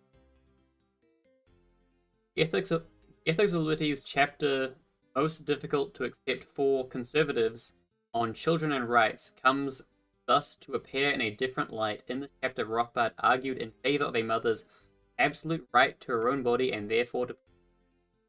He rejected the right to life argument not on the ground that a fetus was not life. In fact, from the moment of conception, he agreed with the Catholic position it was a human life, but rather on the fundamental ground that no such thing as a universal right to life, but exclusively a universal right to live an independent, separate life, properly and possibly exists, and that a fetus, while certainly human life, is just as certainly, up to the moment of birth, not an independent, but biologically a parasitic life, and thus has no rightful claim against... I'm going to say I disagree with this take. I have a more nuanced take than this.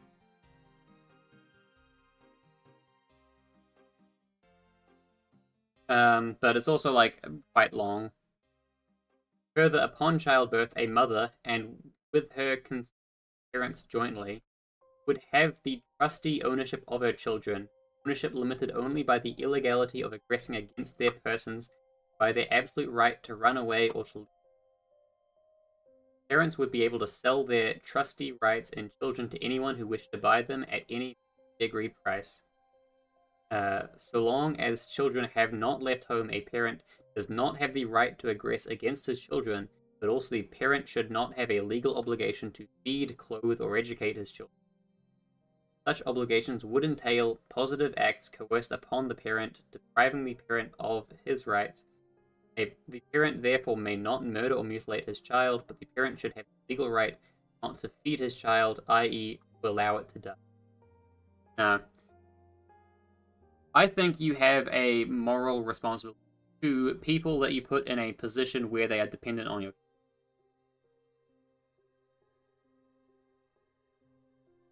And in creating a child, you are putting a person in a position where they are dependent on care.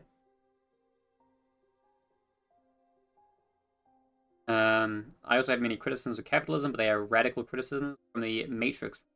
I think that through ethics and morals, we can fix the flaws that the theory of communism presents. Ops. Socialism. Theory. I think there's definitely I have criticisms of like modern neoliberal capitalism as a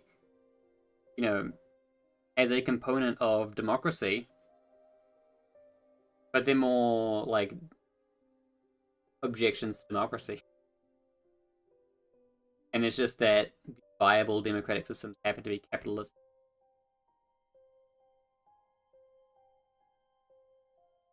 Which is also why I don't use the term anarcho-capitalist. I'd use the term right anarchist, because capitalism's not the point.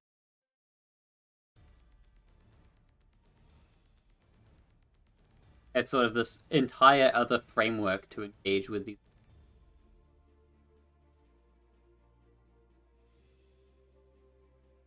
Anyway, so to avoid any misunderstanding, the next sentence Rothbard reminded his reader of the strictly delineated scope of his treatise on political philosophy and noted that whether or not a parent has a moral rather than a legally enforced obligation to keep a child alive is a completely separate question. Okay, legally enforceable. The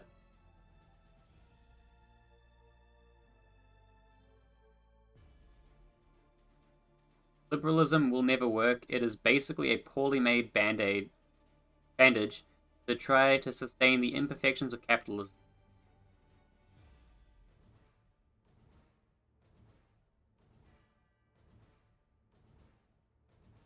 Liberalism is sort of the idea from which capitalism as a system like sprang forth from, unless you want to count like mercantilism as capitalism.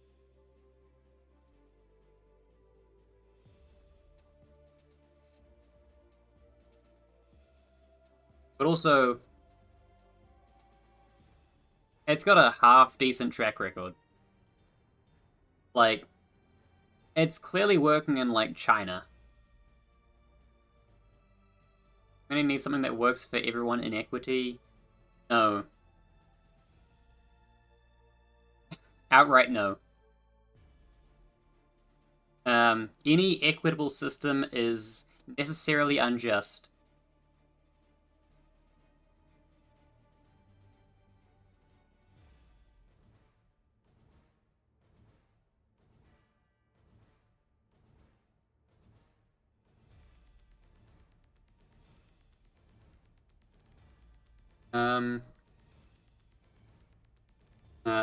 However, this explicit qualification of the general thrust of the ethics of liberty notwithstanding, these pronouncements were used in conservative circles in the attempt to prevent a libertarian infiltration and radicalization of contemporary American consumers.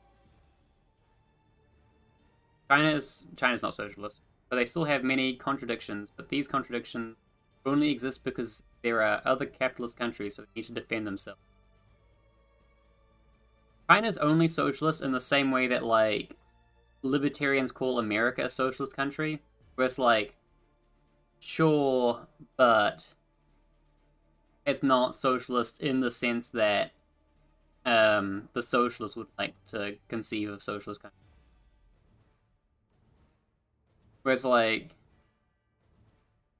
the means of production are privately owned and oriented towards private ends, but the government has the authority to extract utility from them for the public.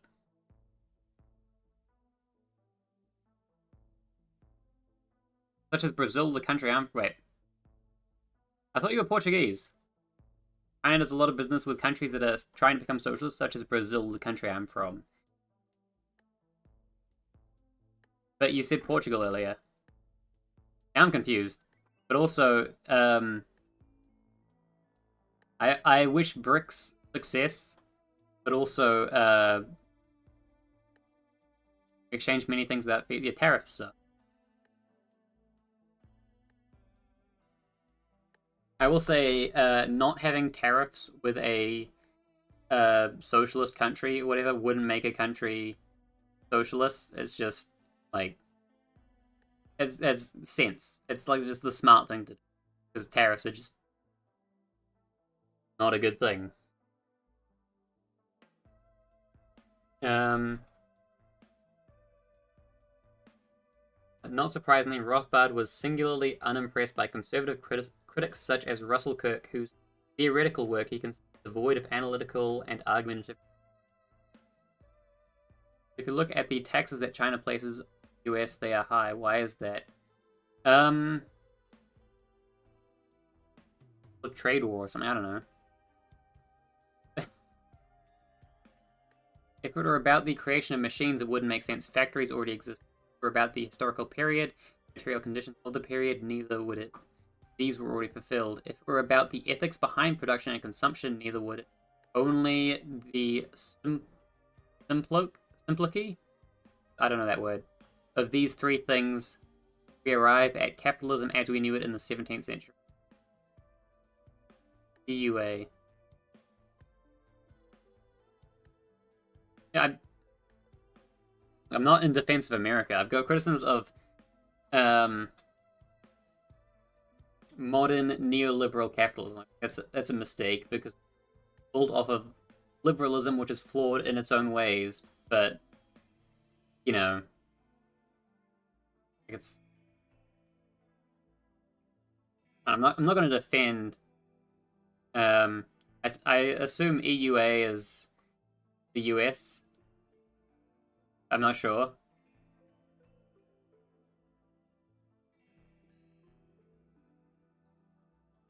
That's water in French. Oh.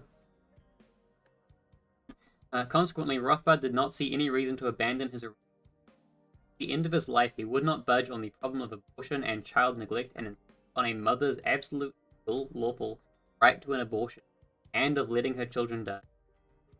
In fact, if women did not have such rights and had committed a punishable crime, it seemed that their crime then must be equivalent to murder. Abortion accordingly be threatened with capital punishment and convicted mothers be executed, perhaps. But who, except its mother, can possibly claim a right to her fetus and child and thus be considered as the rightful victim of her actions? The fetus. Who could bring a wrongful death suit against her? Like, yeah, this is the complication.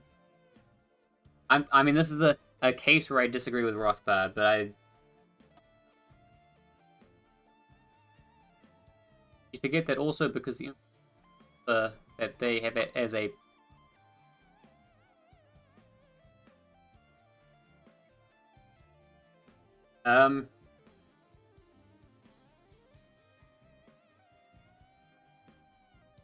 the tariffs are dumb. I'm not sure they work, but as a strategy for negotiation, or even if like that's the point. But I'm inclined to believe that it is a negotiation strategy rather than a long-term policy proposal, because it would be really stupid as a policy proposal, because everyone knows that tariffs are stupid and don't work. At least they don't work for, creating economic prosperity. Surely not the state. For a conservative in particular, any state interference in the autonomy of families should be anathema. But who else, if indeed anyone? Yeah. Sure. I don't believe that the state should be cracking down on abortion. I don't think it follows that abortion is not a punishable crime. It's like when we're walking into a room full of people and it's like, yeah, it's... I mean, I hope it works out. I hope that it results in the intended effect of just people not doing tariffs anymore, but man, it's there's an expression that's more relevant for stock trading, where it's the market can stay irrational for longer than you can stay insolvent.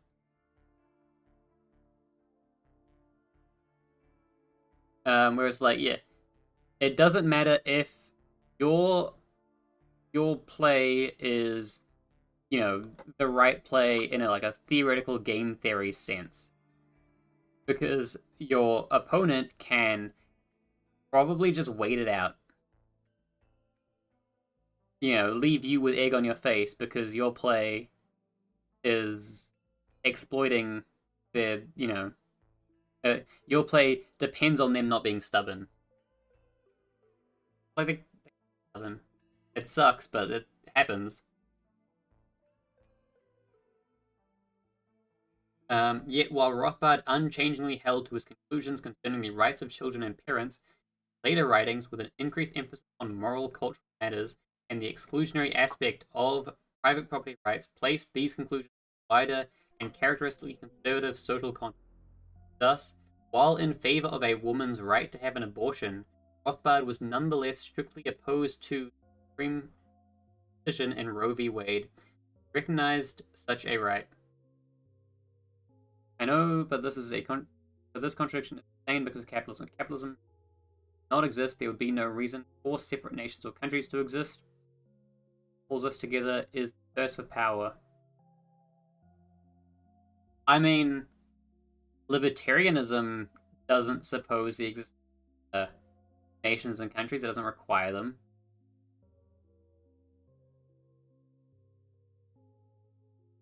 Unless you think that, like, culture as a structure is sustained by capitalism. I think nations will still exist because, like, people in broad geographic regions tend to have shared identities. But countries,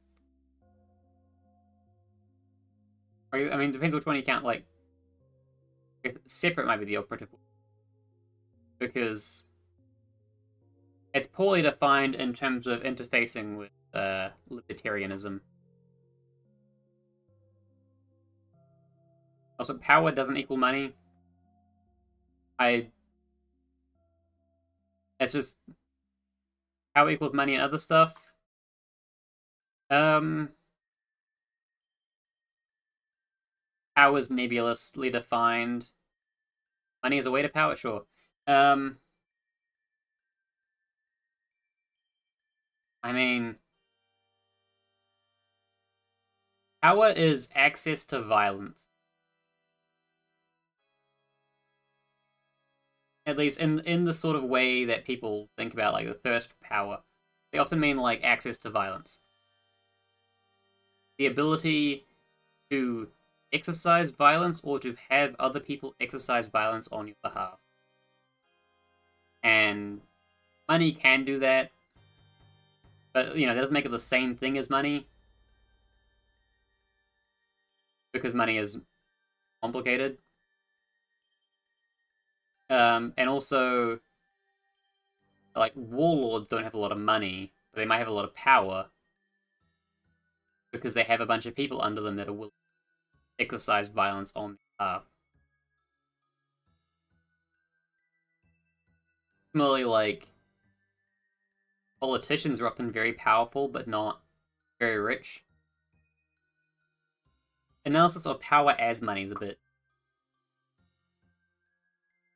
It's more money implies power, but they are disconnected.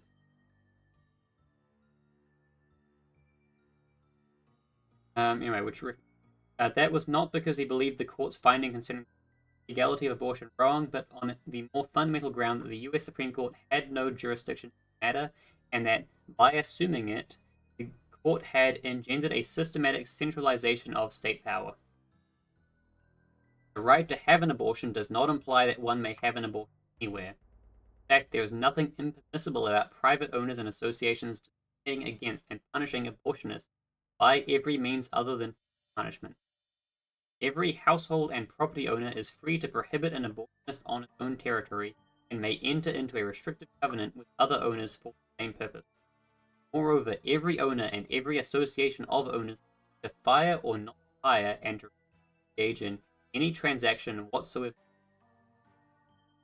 It may, with an abortion, it may indeed be the case that no civilized place can be found anywhere that one must retire to the infamous back alley to have an abortion. Not only would there be nothing wrong with such a situation, it could be positively moral in raising the cost of irresponsible sexual conduct and helping to reduce the number of abortions.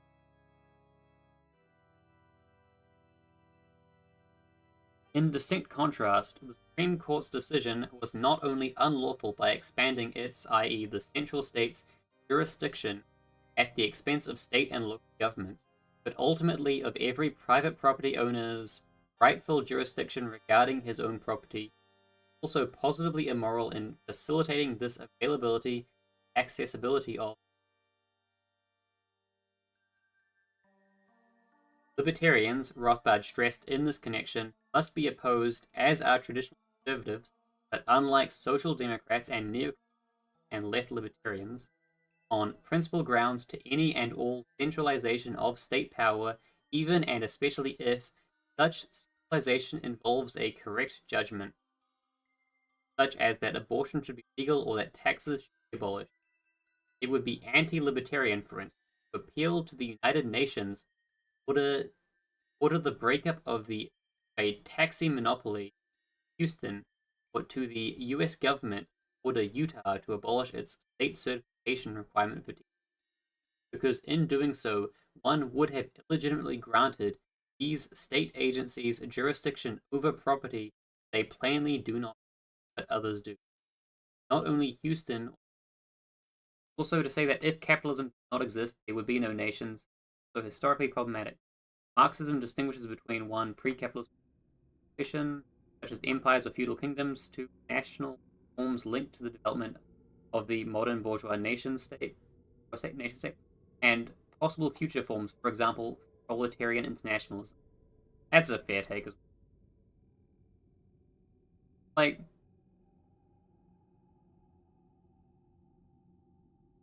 I would say the modern nation state is definitely the modern democratic nation state is definitely a capitalist institution.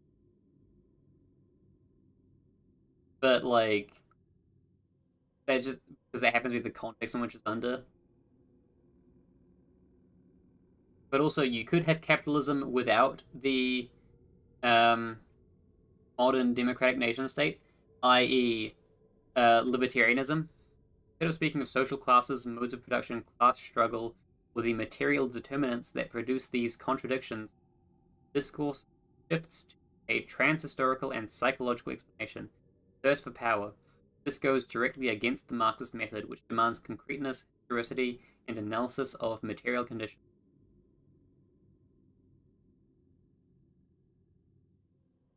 I'm not a I don't really believe in social class.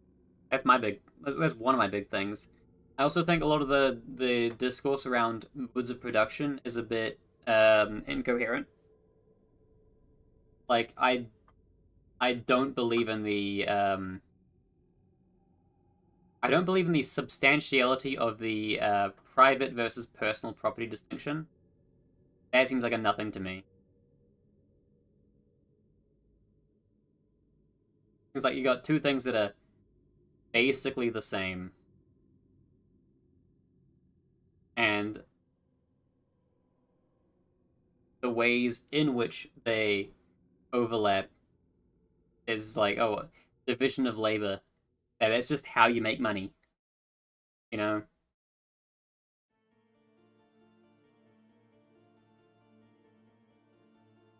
Right? Is it being used in a manner that is more productive? Yes? Okay. But like, no like meaningful ontological difference there. Oh, you're paying someone to help you with it. Cool.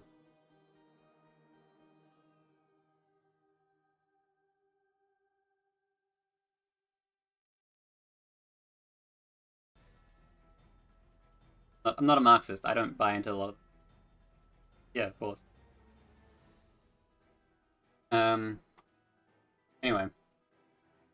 And while every state, small or large, violates the rights of private property and must be feared and combated, large central states violate more rights and must be feared even more. They do not come into existence ab ovo, but are the outgrowth of a process of limited competition among originally numerous independent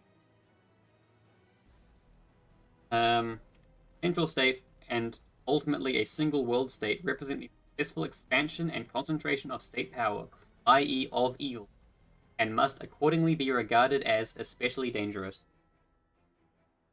Hence, a libertarian, as his second best solution, must always discriminate in favor of local and against central government, and he must always try to correct injustices at the level and location where they occur, rather than empowering some higher, more centralized level of government to rectify a local.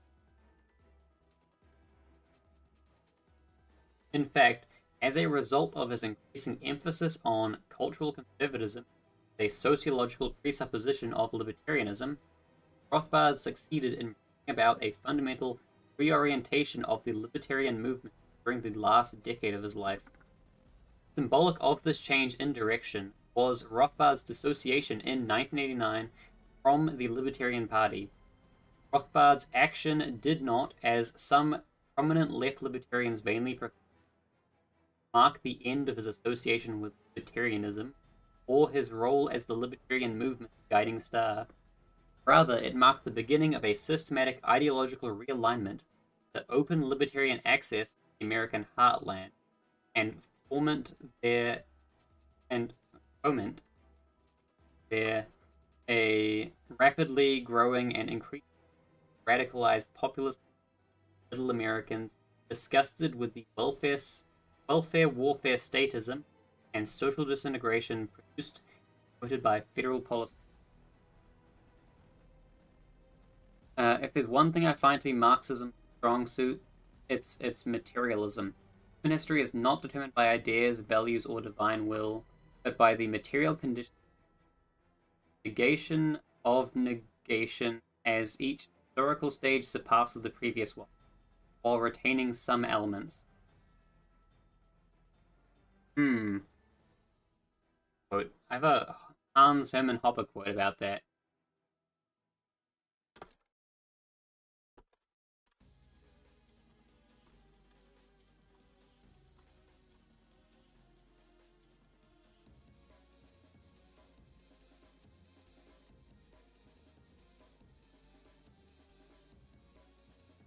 Quote somewhere.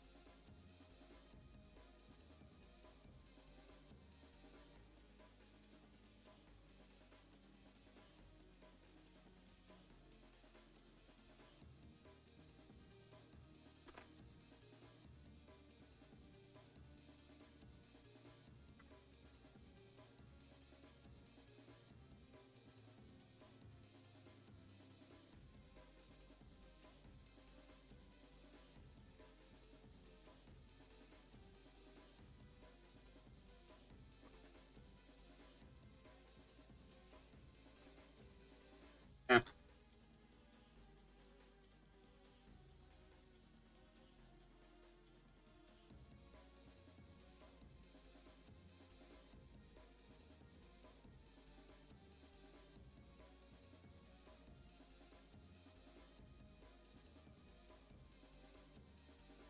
Here's a quote. The course of human history is ultimately determined by ideas, whether they be true or false. There is no natural law that causes government, interstate war, imperialism, and finally world government. Nor is there a natural law stating that a market-provided commodity such as gold will be destroyed eventually and replaced by government-produced fiat paper money. These events and tendencies only occur and prevail if and as long as a majority of the public holds certain beliefs. In particular, the public must believe in the yada yada, but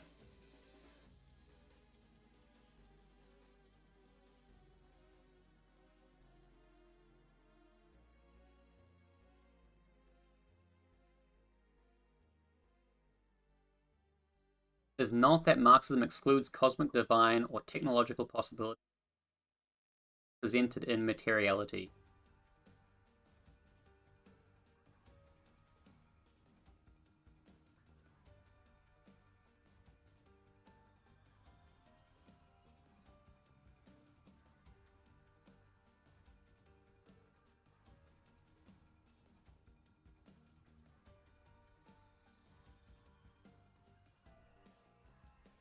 Not much of a materialist myself, so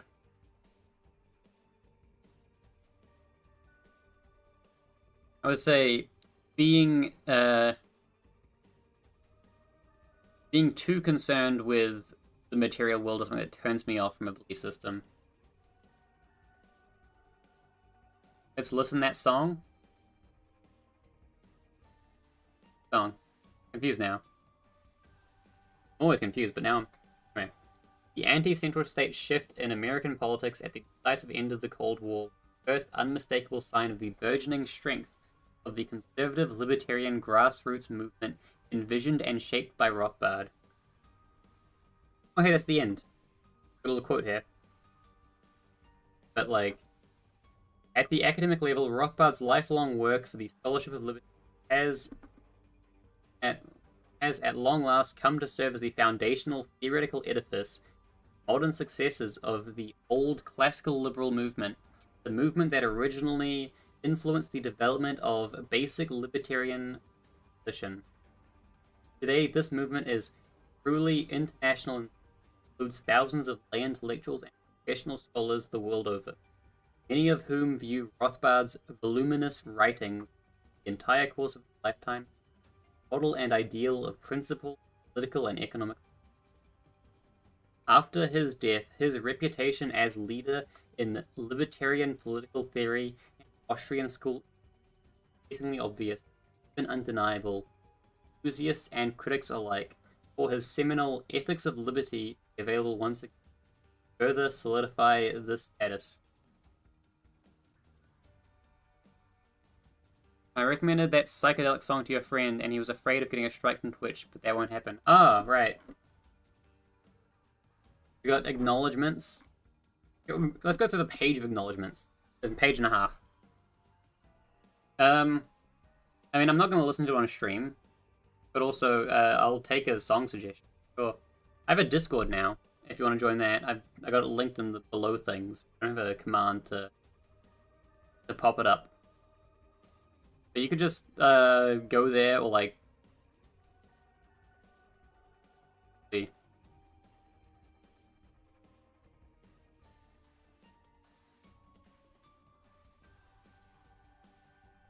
Not much in there. I ain't enjoy it, ha ha ha. Okay. Now let's, you know, real quick, let's get a weapon. I need a weapon to finish off this acknowledgements. Blade, the mithril greatsword of valor. Blade is a pretty good name for a sword. You only find me on Twitch or stream or Steam, maybe Reddit. Reddit. Will not find me on Reddit. This work has been literally a lifetime in the making. My vital interest in libertarianism began in childhood and has intensified ever since. This is code for autism. Sorry, bud. I'm diagnosing you. Hence, it is simply impossible to mention and acknowledge all the people or influences from whom I have learned, to whom I am deeply grateful. In particular, I have had the good fortune to benefit from countless discussions, interchanges, and correspondence with a large number of thoughtful and scholarly libertarians, all of whom have helped to form my ideas and hence to shape this work.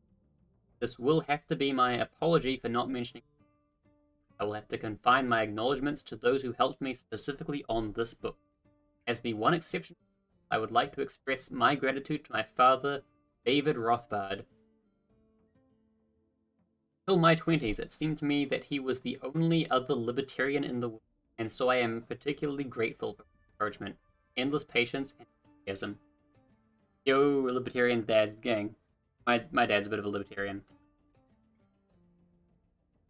I first learned about the rudiments of liberty from him, and then after I became a full-fledged and consistent libertarian, winter of 1949 to 1950 was my first convert. Turning then to the book itself, it too has been long in the making and has undergone several wholesale transformations. It began in discussion with Dr. Ivan R. Beerley, William Volker Fund, Burlingame, California, early 1960s. The idea of bringing natural rights to libertarians and conservatives. They do reject things like God being immortal souls, gods. My idea. The idea of being as an eternal substance or first cause, ontologies of the Heideggerian type, which consider being as something that must be revealed. I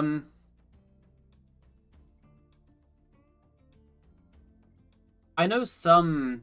I know.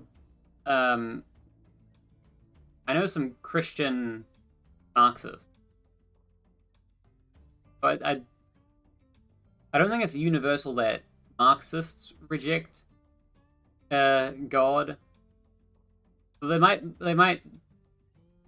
definitely reject a Thomistic understanding of God, because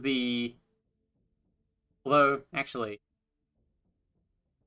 again, like, how dissimilar is the Neoplatonic? Yeah, right.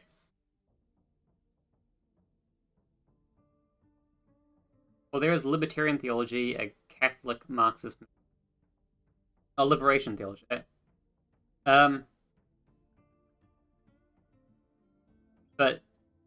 I think he might be an ortho bro. I don't think he's a Catholic. He's often like mildly critical of Catholicism, but also that might be a sign he's a Catholic. But he's big on like Neoplatonism, but he's not quite a Thomistic. Like, his view is that Thomistic philosophy is very almost accurate, but it's only because it's, based on Aristotle, who is based on Plato.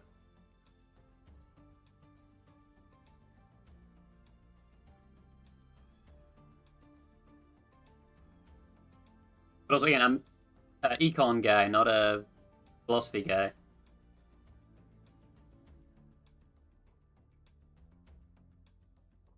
This is a book about economics and ethics, not a book about continental. Most of my philosophy stuff comes through theology content. This concept of the book has long been abandoned and transmuted to the far bolder task of setting forth a systematic theory of the ethics of liberty. This long and rocky road, the patience and the encouragement of Lloyd Harper, and of Kenneth S. Templeton Jr., both initially of the Volker Fund, and then of the Institute of Humane Studies in Menlo Park, California, have never faltered. I would like to thank the organizers and the commentators on parts of this book at the Libertarian Scholars Conference. I am grateful that Randy E. Barnett and John Hagel III, these are very white names, saw fit to include my defense of proportionate punishment in their work, Assessing the Criminal, and Ordo is be commended for publishing my critique of F.A. Hayek's concept of coercion.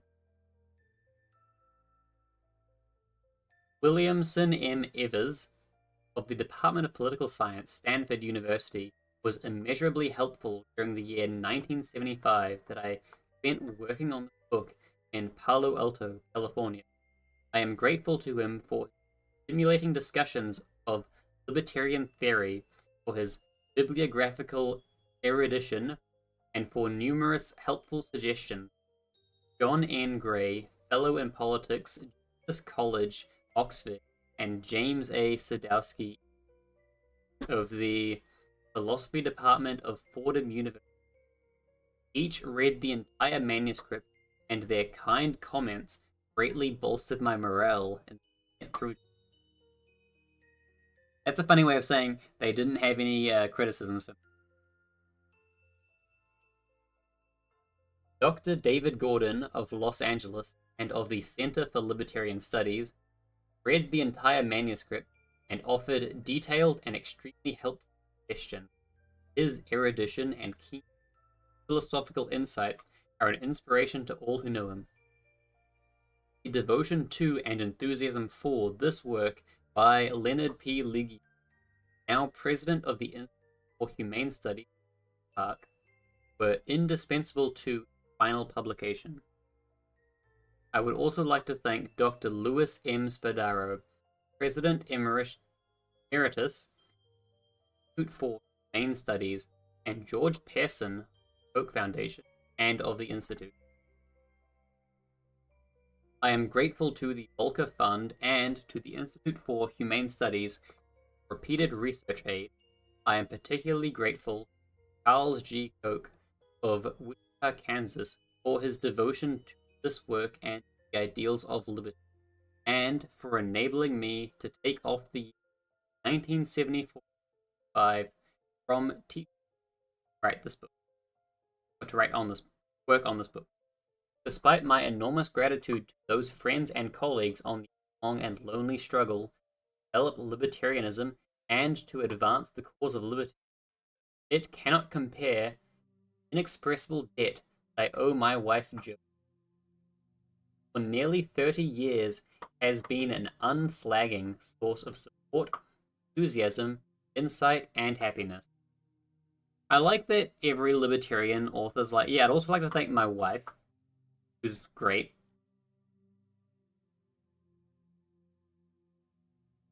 No bigger, stream kind of died for a sec.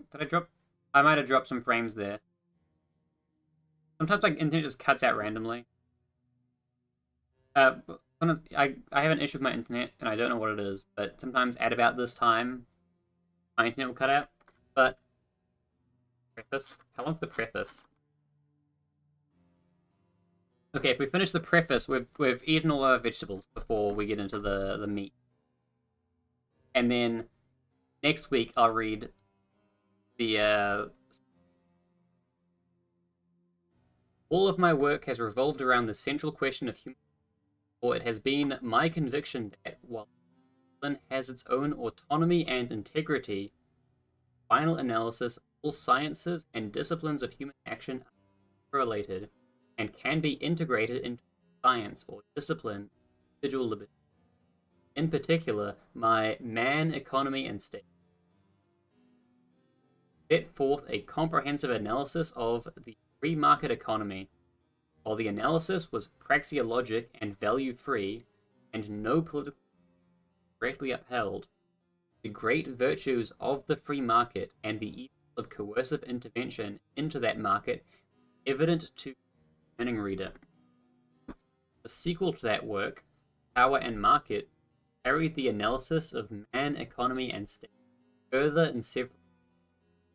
A systematic analysis of the types of government intervention in the economy clearly shows the myriad of unfortunate of such intervention.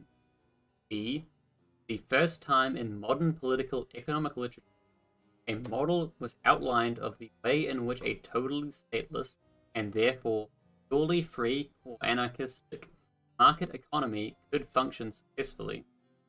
And C, a praxeological and therefore still value-free was conducted of the lack of meaningfulness and consistency of various types of ethical attacks on the free market. The latter section moved from pure economics to ethical criticism, but it remained within the bounds of value freedom, and thus did not attempt to make a positive ethical theory of individual liberty. Hey, Etox, we're very close to the end of this. Thanks for the raid. We are reading the preface for. So, actually, where's the? I have so many tabs open.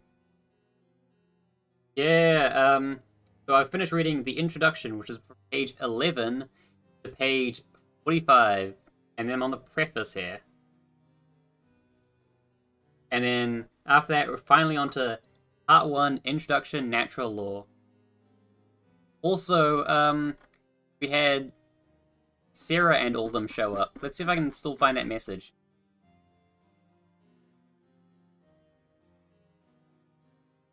No, Heaven 2 is just outside of the Twitch chat memory. Actually, what if I switch to this one? Oh, we're on Kick. I missed the guy on Kick. Yeah, but we had Jack, Edward, Lucy, Kyle, Scott, and Sarah show up.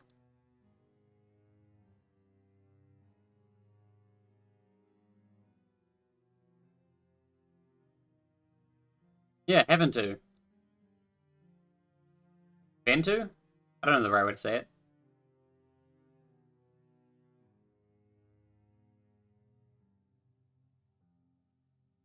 They showed up, all 6 of them, just to chat for a little bit. Haven 2. I've heard it both ways.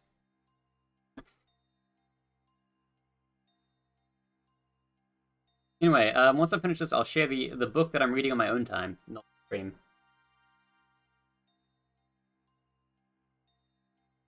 The latter section moved from pure economics to ethical criticism, but it remained within the bounds of value freedom, thus did not attempt to make a positive ethical theory of individual.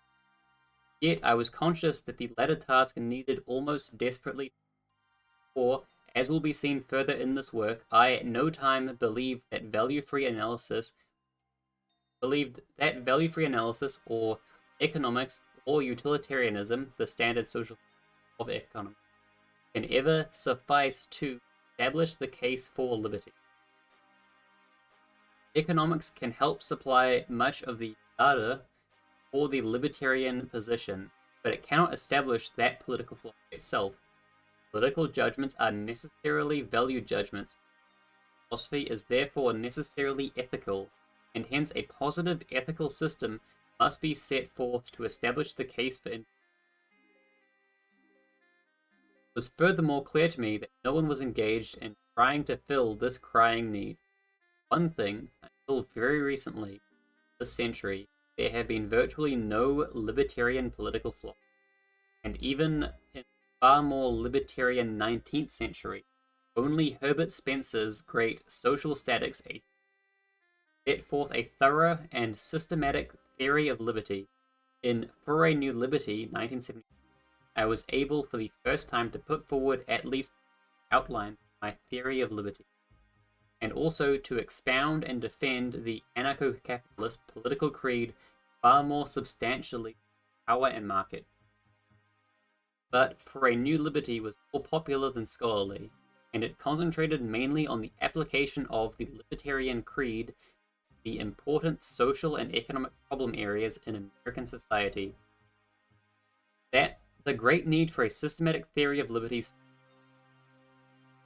The present work attempts to fill this gap, set forth a systematic ethical theory of liberty. Not, however, a work in ethics per se, but only in that subset of ethics devoted to. Hence, it does not try to prove or establish the ethics or ontology of natural law, which provide the groundwork for the political theory set forth in this book. Natural law has been ably expounded and defended elsewhere by ethical philosophy, and so Part 1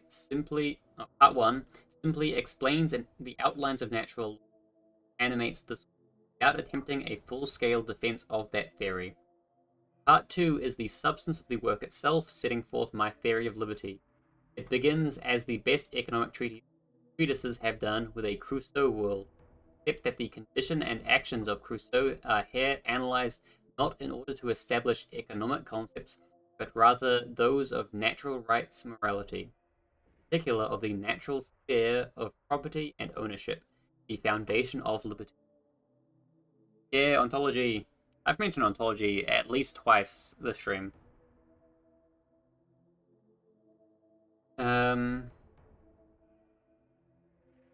What's the word ontology?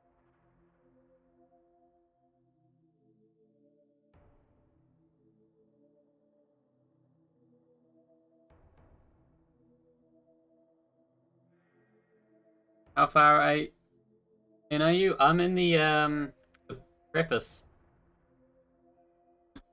I read through the introduction, which is very long and written by a different author. The acknowledgements are quite short. The preface is not much longer. Here's the end of the preface.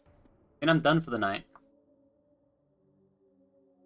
But I'll talk about a thing I've been reading. Are you familiar with Rothbard? Tanif Howler? Tanif? I'm not sure whether to read that as a Middle Eastern name or as a I don't know, like American name. I don't know. There's a lot of ways a name could be. Anyway, the Crusoe model. However, you can also with Sean. Also, we've already got a Sean, unless you're the same Sean. Sean R. Kieser is our Sean. The Crusoe model enables one to analyze the action of a man vis-a-vis the external world around him before the complications of interpersonal relations are considered. I'll call you Howler, how about that? I'm the guy that was arguing. Oh, right! Yeah. I remember. Your name's a different color in my chat. But you didn't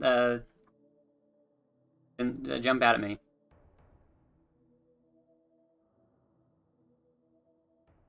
Dawn's a Legion.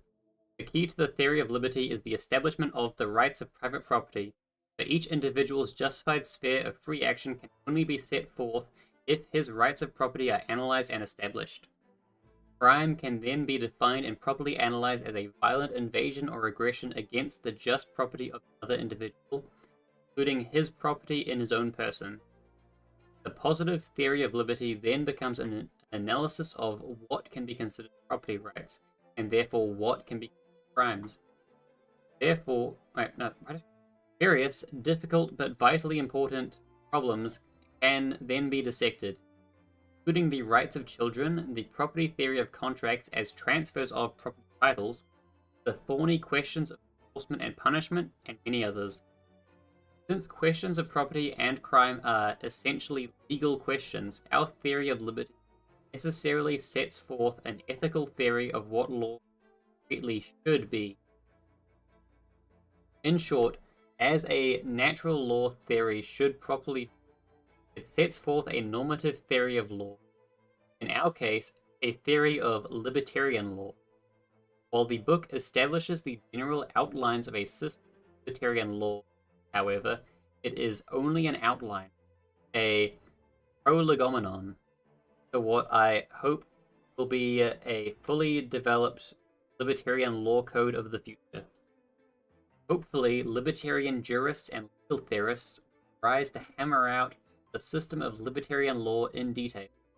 For such a law code will be necessary to the successful functioning of what we may hope will be a libertarian society of. The focus of this work is on the positive ethical theory of liberty and of the outlines of libertarian law. For such a discussion, there is no need for a detailed analysis or critique of the state. Part 3 briefly sets forth my view of the state as the inherent enemy of liberty and, indeed, of genuine law. Part 4 deals with the most important modern theories which attempt to establish a political philosophy of liberty. In particular, those of Mises, Hayek, Berlin, and Nozick. I do not attempt to review their works in detail, but rather to concentrate on why I think their theories fail at the task of establishing an ideology of liberty. Finally, Part 5 attempts the virtually pioneering task of beginning to set forth a theory of strategy, how to move from the present system to a world of liberty. Also, my reason for being highly optimistic about the long and even short-run prospects for the achievement of the noble ideal of a libertarian society. And that is the end of the preface. So next week, I think, we'll be starting Part 1, Introduction, Natural Law, which is more groundwork. Not terribly long either. I can probably read that and then play some video games. And this is the beefy one.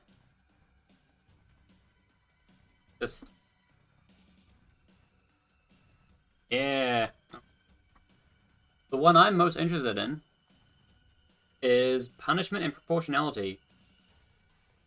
Because I think this is the one that, this is a criticism I see libertarianism receive a lot. And I'm not sure what the libertarian answer to it is. Because it's always just sort of dismissed. Because it is like an absurd thing.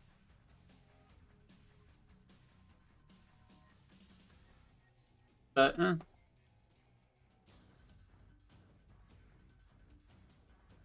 this is also going to have some of the answers to the questions that Howler has about libertarianism as a... Actually, I guess Howler's issues were more like praxis related than just theoretical foundation related. But hopefully there'll be like a bit of praxis. You know, how will this in actuality be implemented? But I'm gonna go grab the book I've been reading off stream. By which I mean I started reading this morning before work, but it's very exciting. Yeah.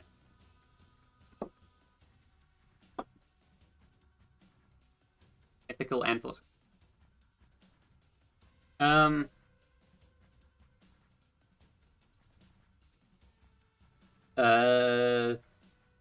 Rothbard has the very controversial position where he's a pro-choice. It's controversial within the libertarian sphere, but it's sort of complicated because reasons. But he's pro-choice in a way where it's like, well, it's bad, but this system, yeah. A controversial position within libertarianism is being pro-choice, because libertarians are right-wingers.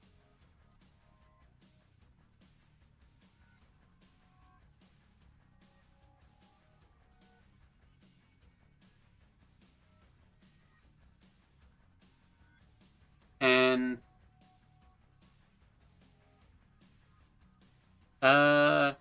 Rothbard's position is that when a thing becomes an individual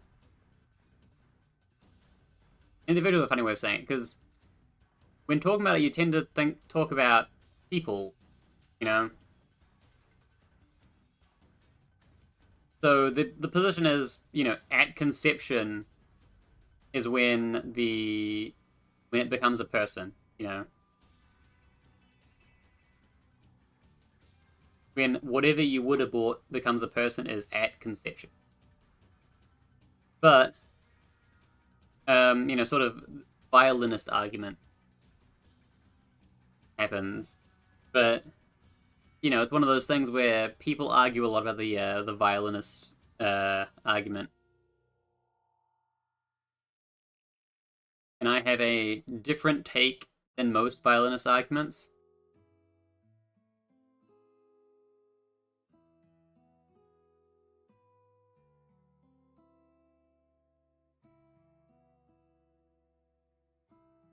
How many parts of a person can you sisyphus until it's the same person? Does it matter if it's the same person? I think it's not the same person throughout time.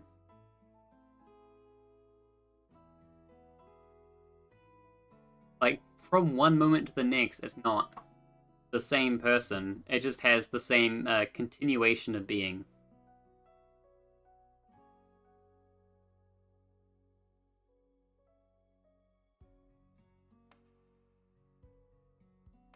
Like, in a sort of Sisyphus. I don't think that's quite the right one. Theseus. Are you thinking of Theseus?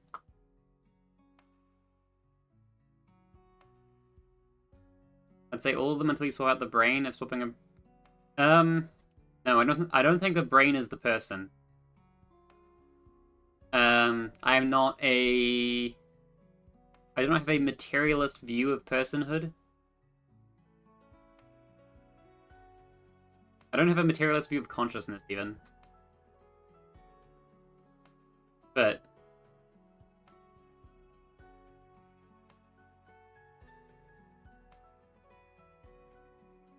I'd say a person is when someone is dead. When someone dead. I'm also not entirely sold on brain death being death. There's complications that come up because, you know, there's ways that a brain dead person is evidently not dead. As in, like, oh, the body's still alive.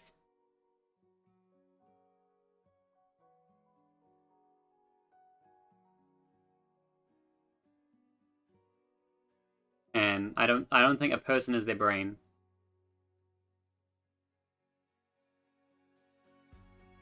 So, you know, I mean, a person's being isn't just have a materialistic view of the mind without being reductionist. I mean, I just don't have a materialistic view of the mind, though.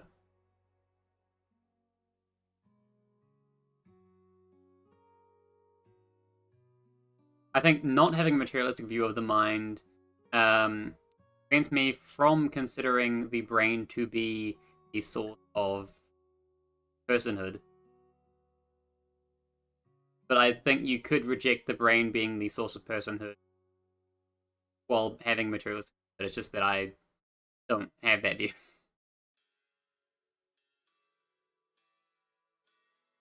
I don't know. I'm gonna grab the book.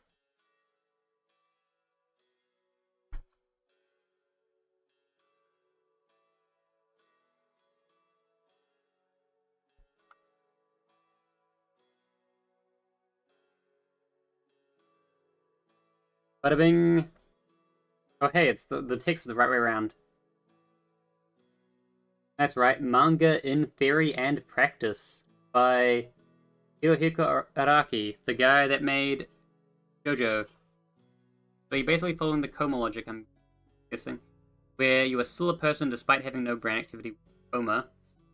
But a coma and brain death are different. People in comas are definitely still people. People with very minimal level of brain activity are still people. Oh, nice, your friend is... I've started reading this. It's very interesting because it's not a book about making manga. It sells itself as a book about making manga. Brain activity does not mean personhood. But I think brain activity points towards personhood. As in, you can tell that a person is definitely a living member of the human species if they're a human with a functioning brain. Yeah, a person with right. It's a diagnostic criteria that is not going to be inaccurate. But I think it does become complicated where I don't think it's the minimum.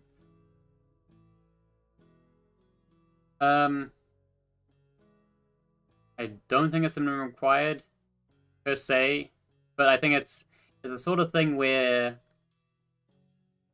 there's I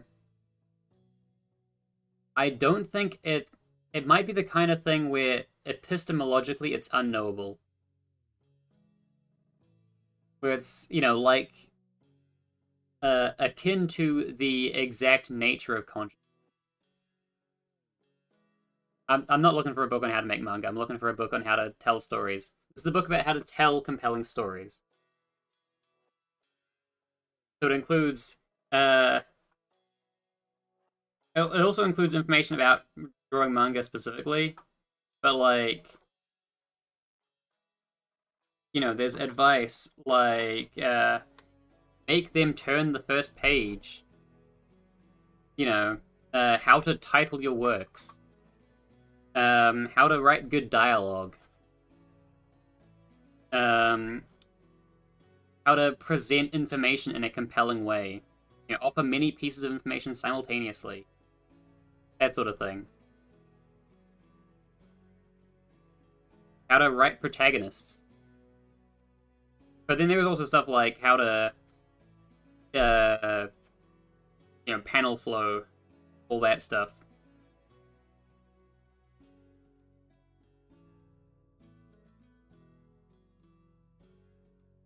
How to draw, how to draw characters. That's like character designs, but like a large part of it is just how to be a good storyteller.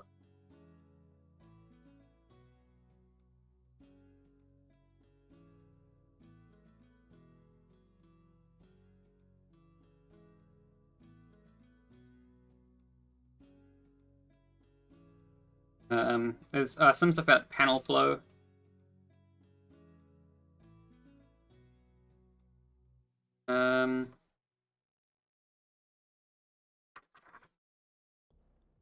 Hey, this was Peak.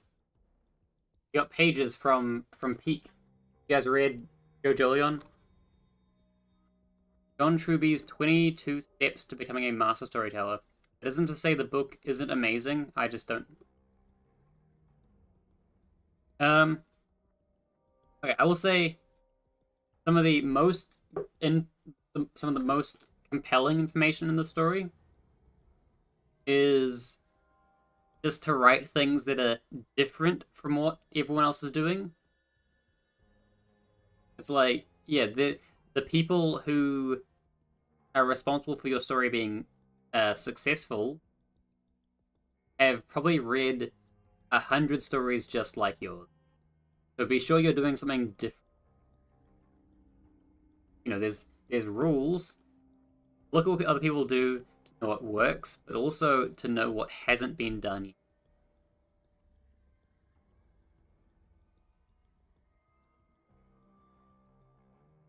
And I like that approach. Also, it's a compelling case that AI art is not going to be good.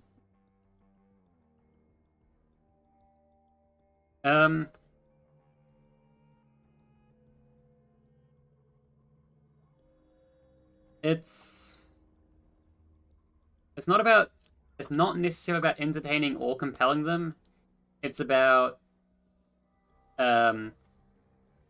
reaching them, getting through to them, right? It doesn't matter if your art is entertaining or compelling if no one's reading it. Although, entertaining and compelling are ways to make people read it. I'd quite like stuff to be both entertaining and compelling. But, you could just be trying to get sales. This is a fine book for if you just want to make something that sells well, as well.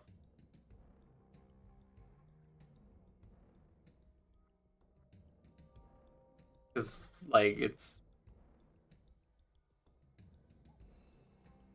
I'm excited to read more of this. I'm gonna wrap things up now, though. I have 10 minutes left to do Duolingo. I'm gonna figure out who I can raid. Let's see.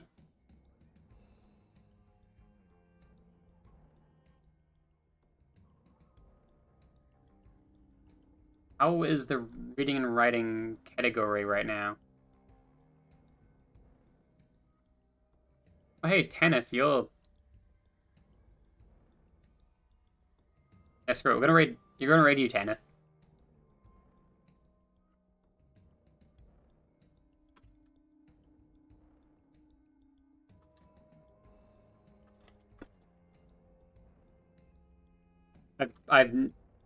The choice is who do I raid?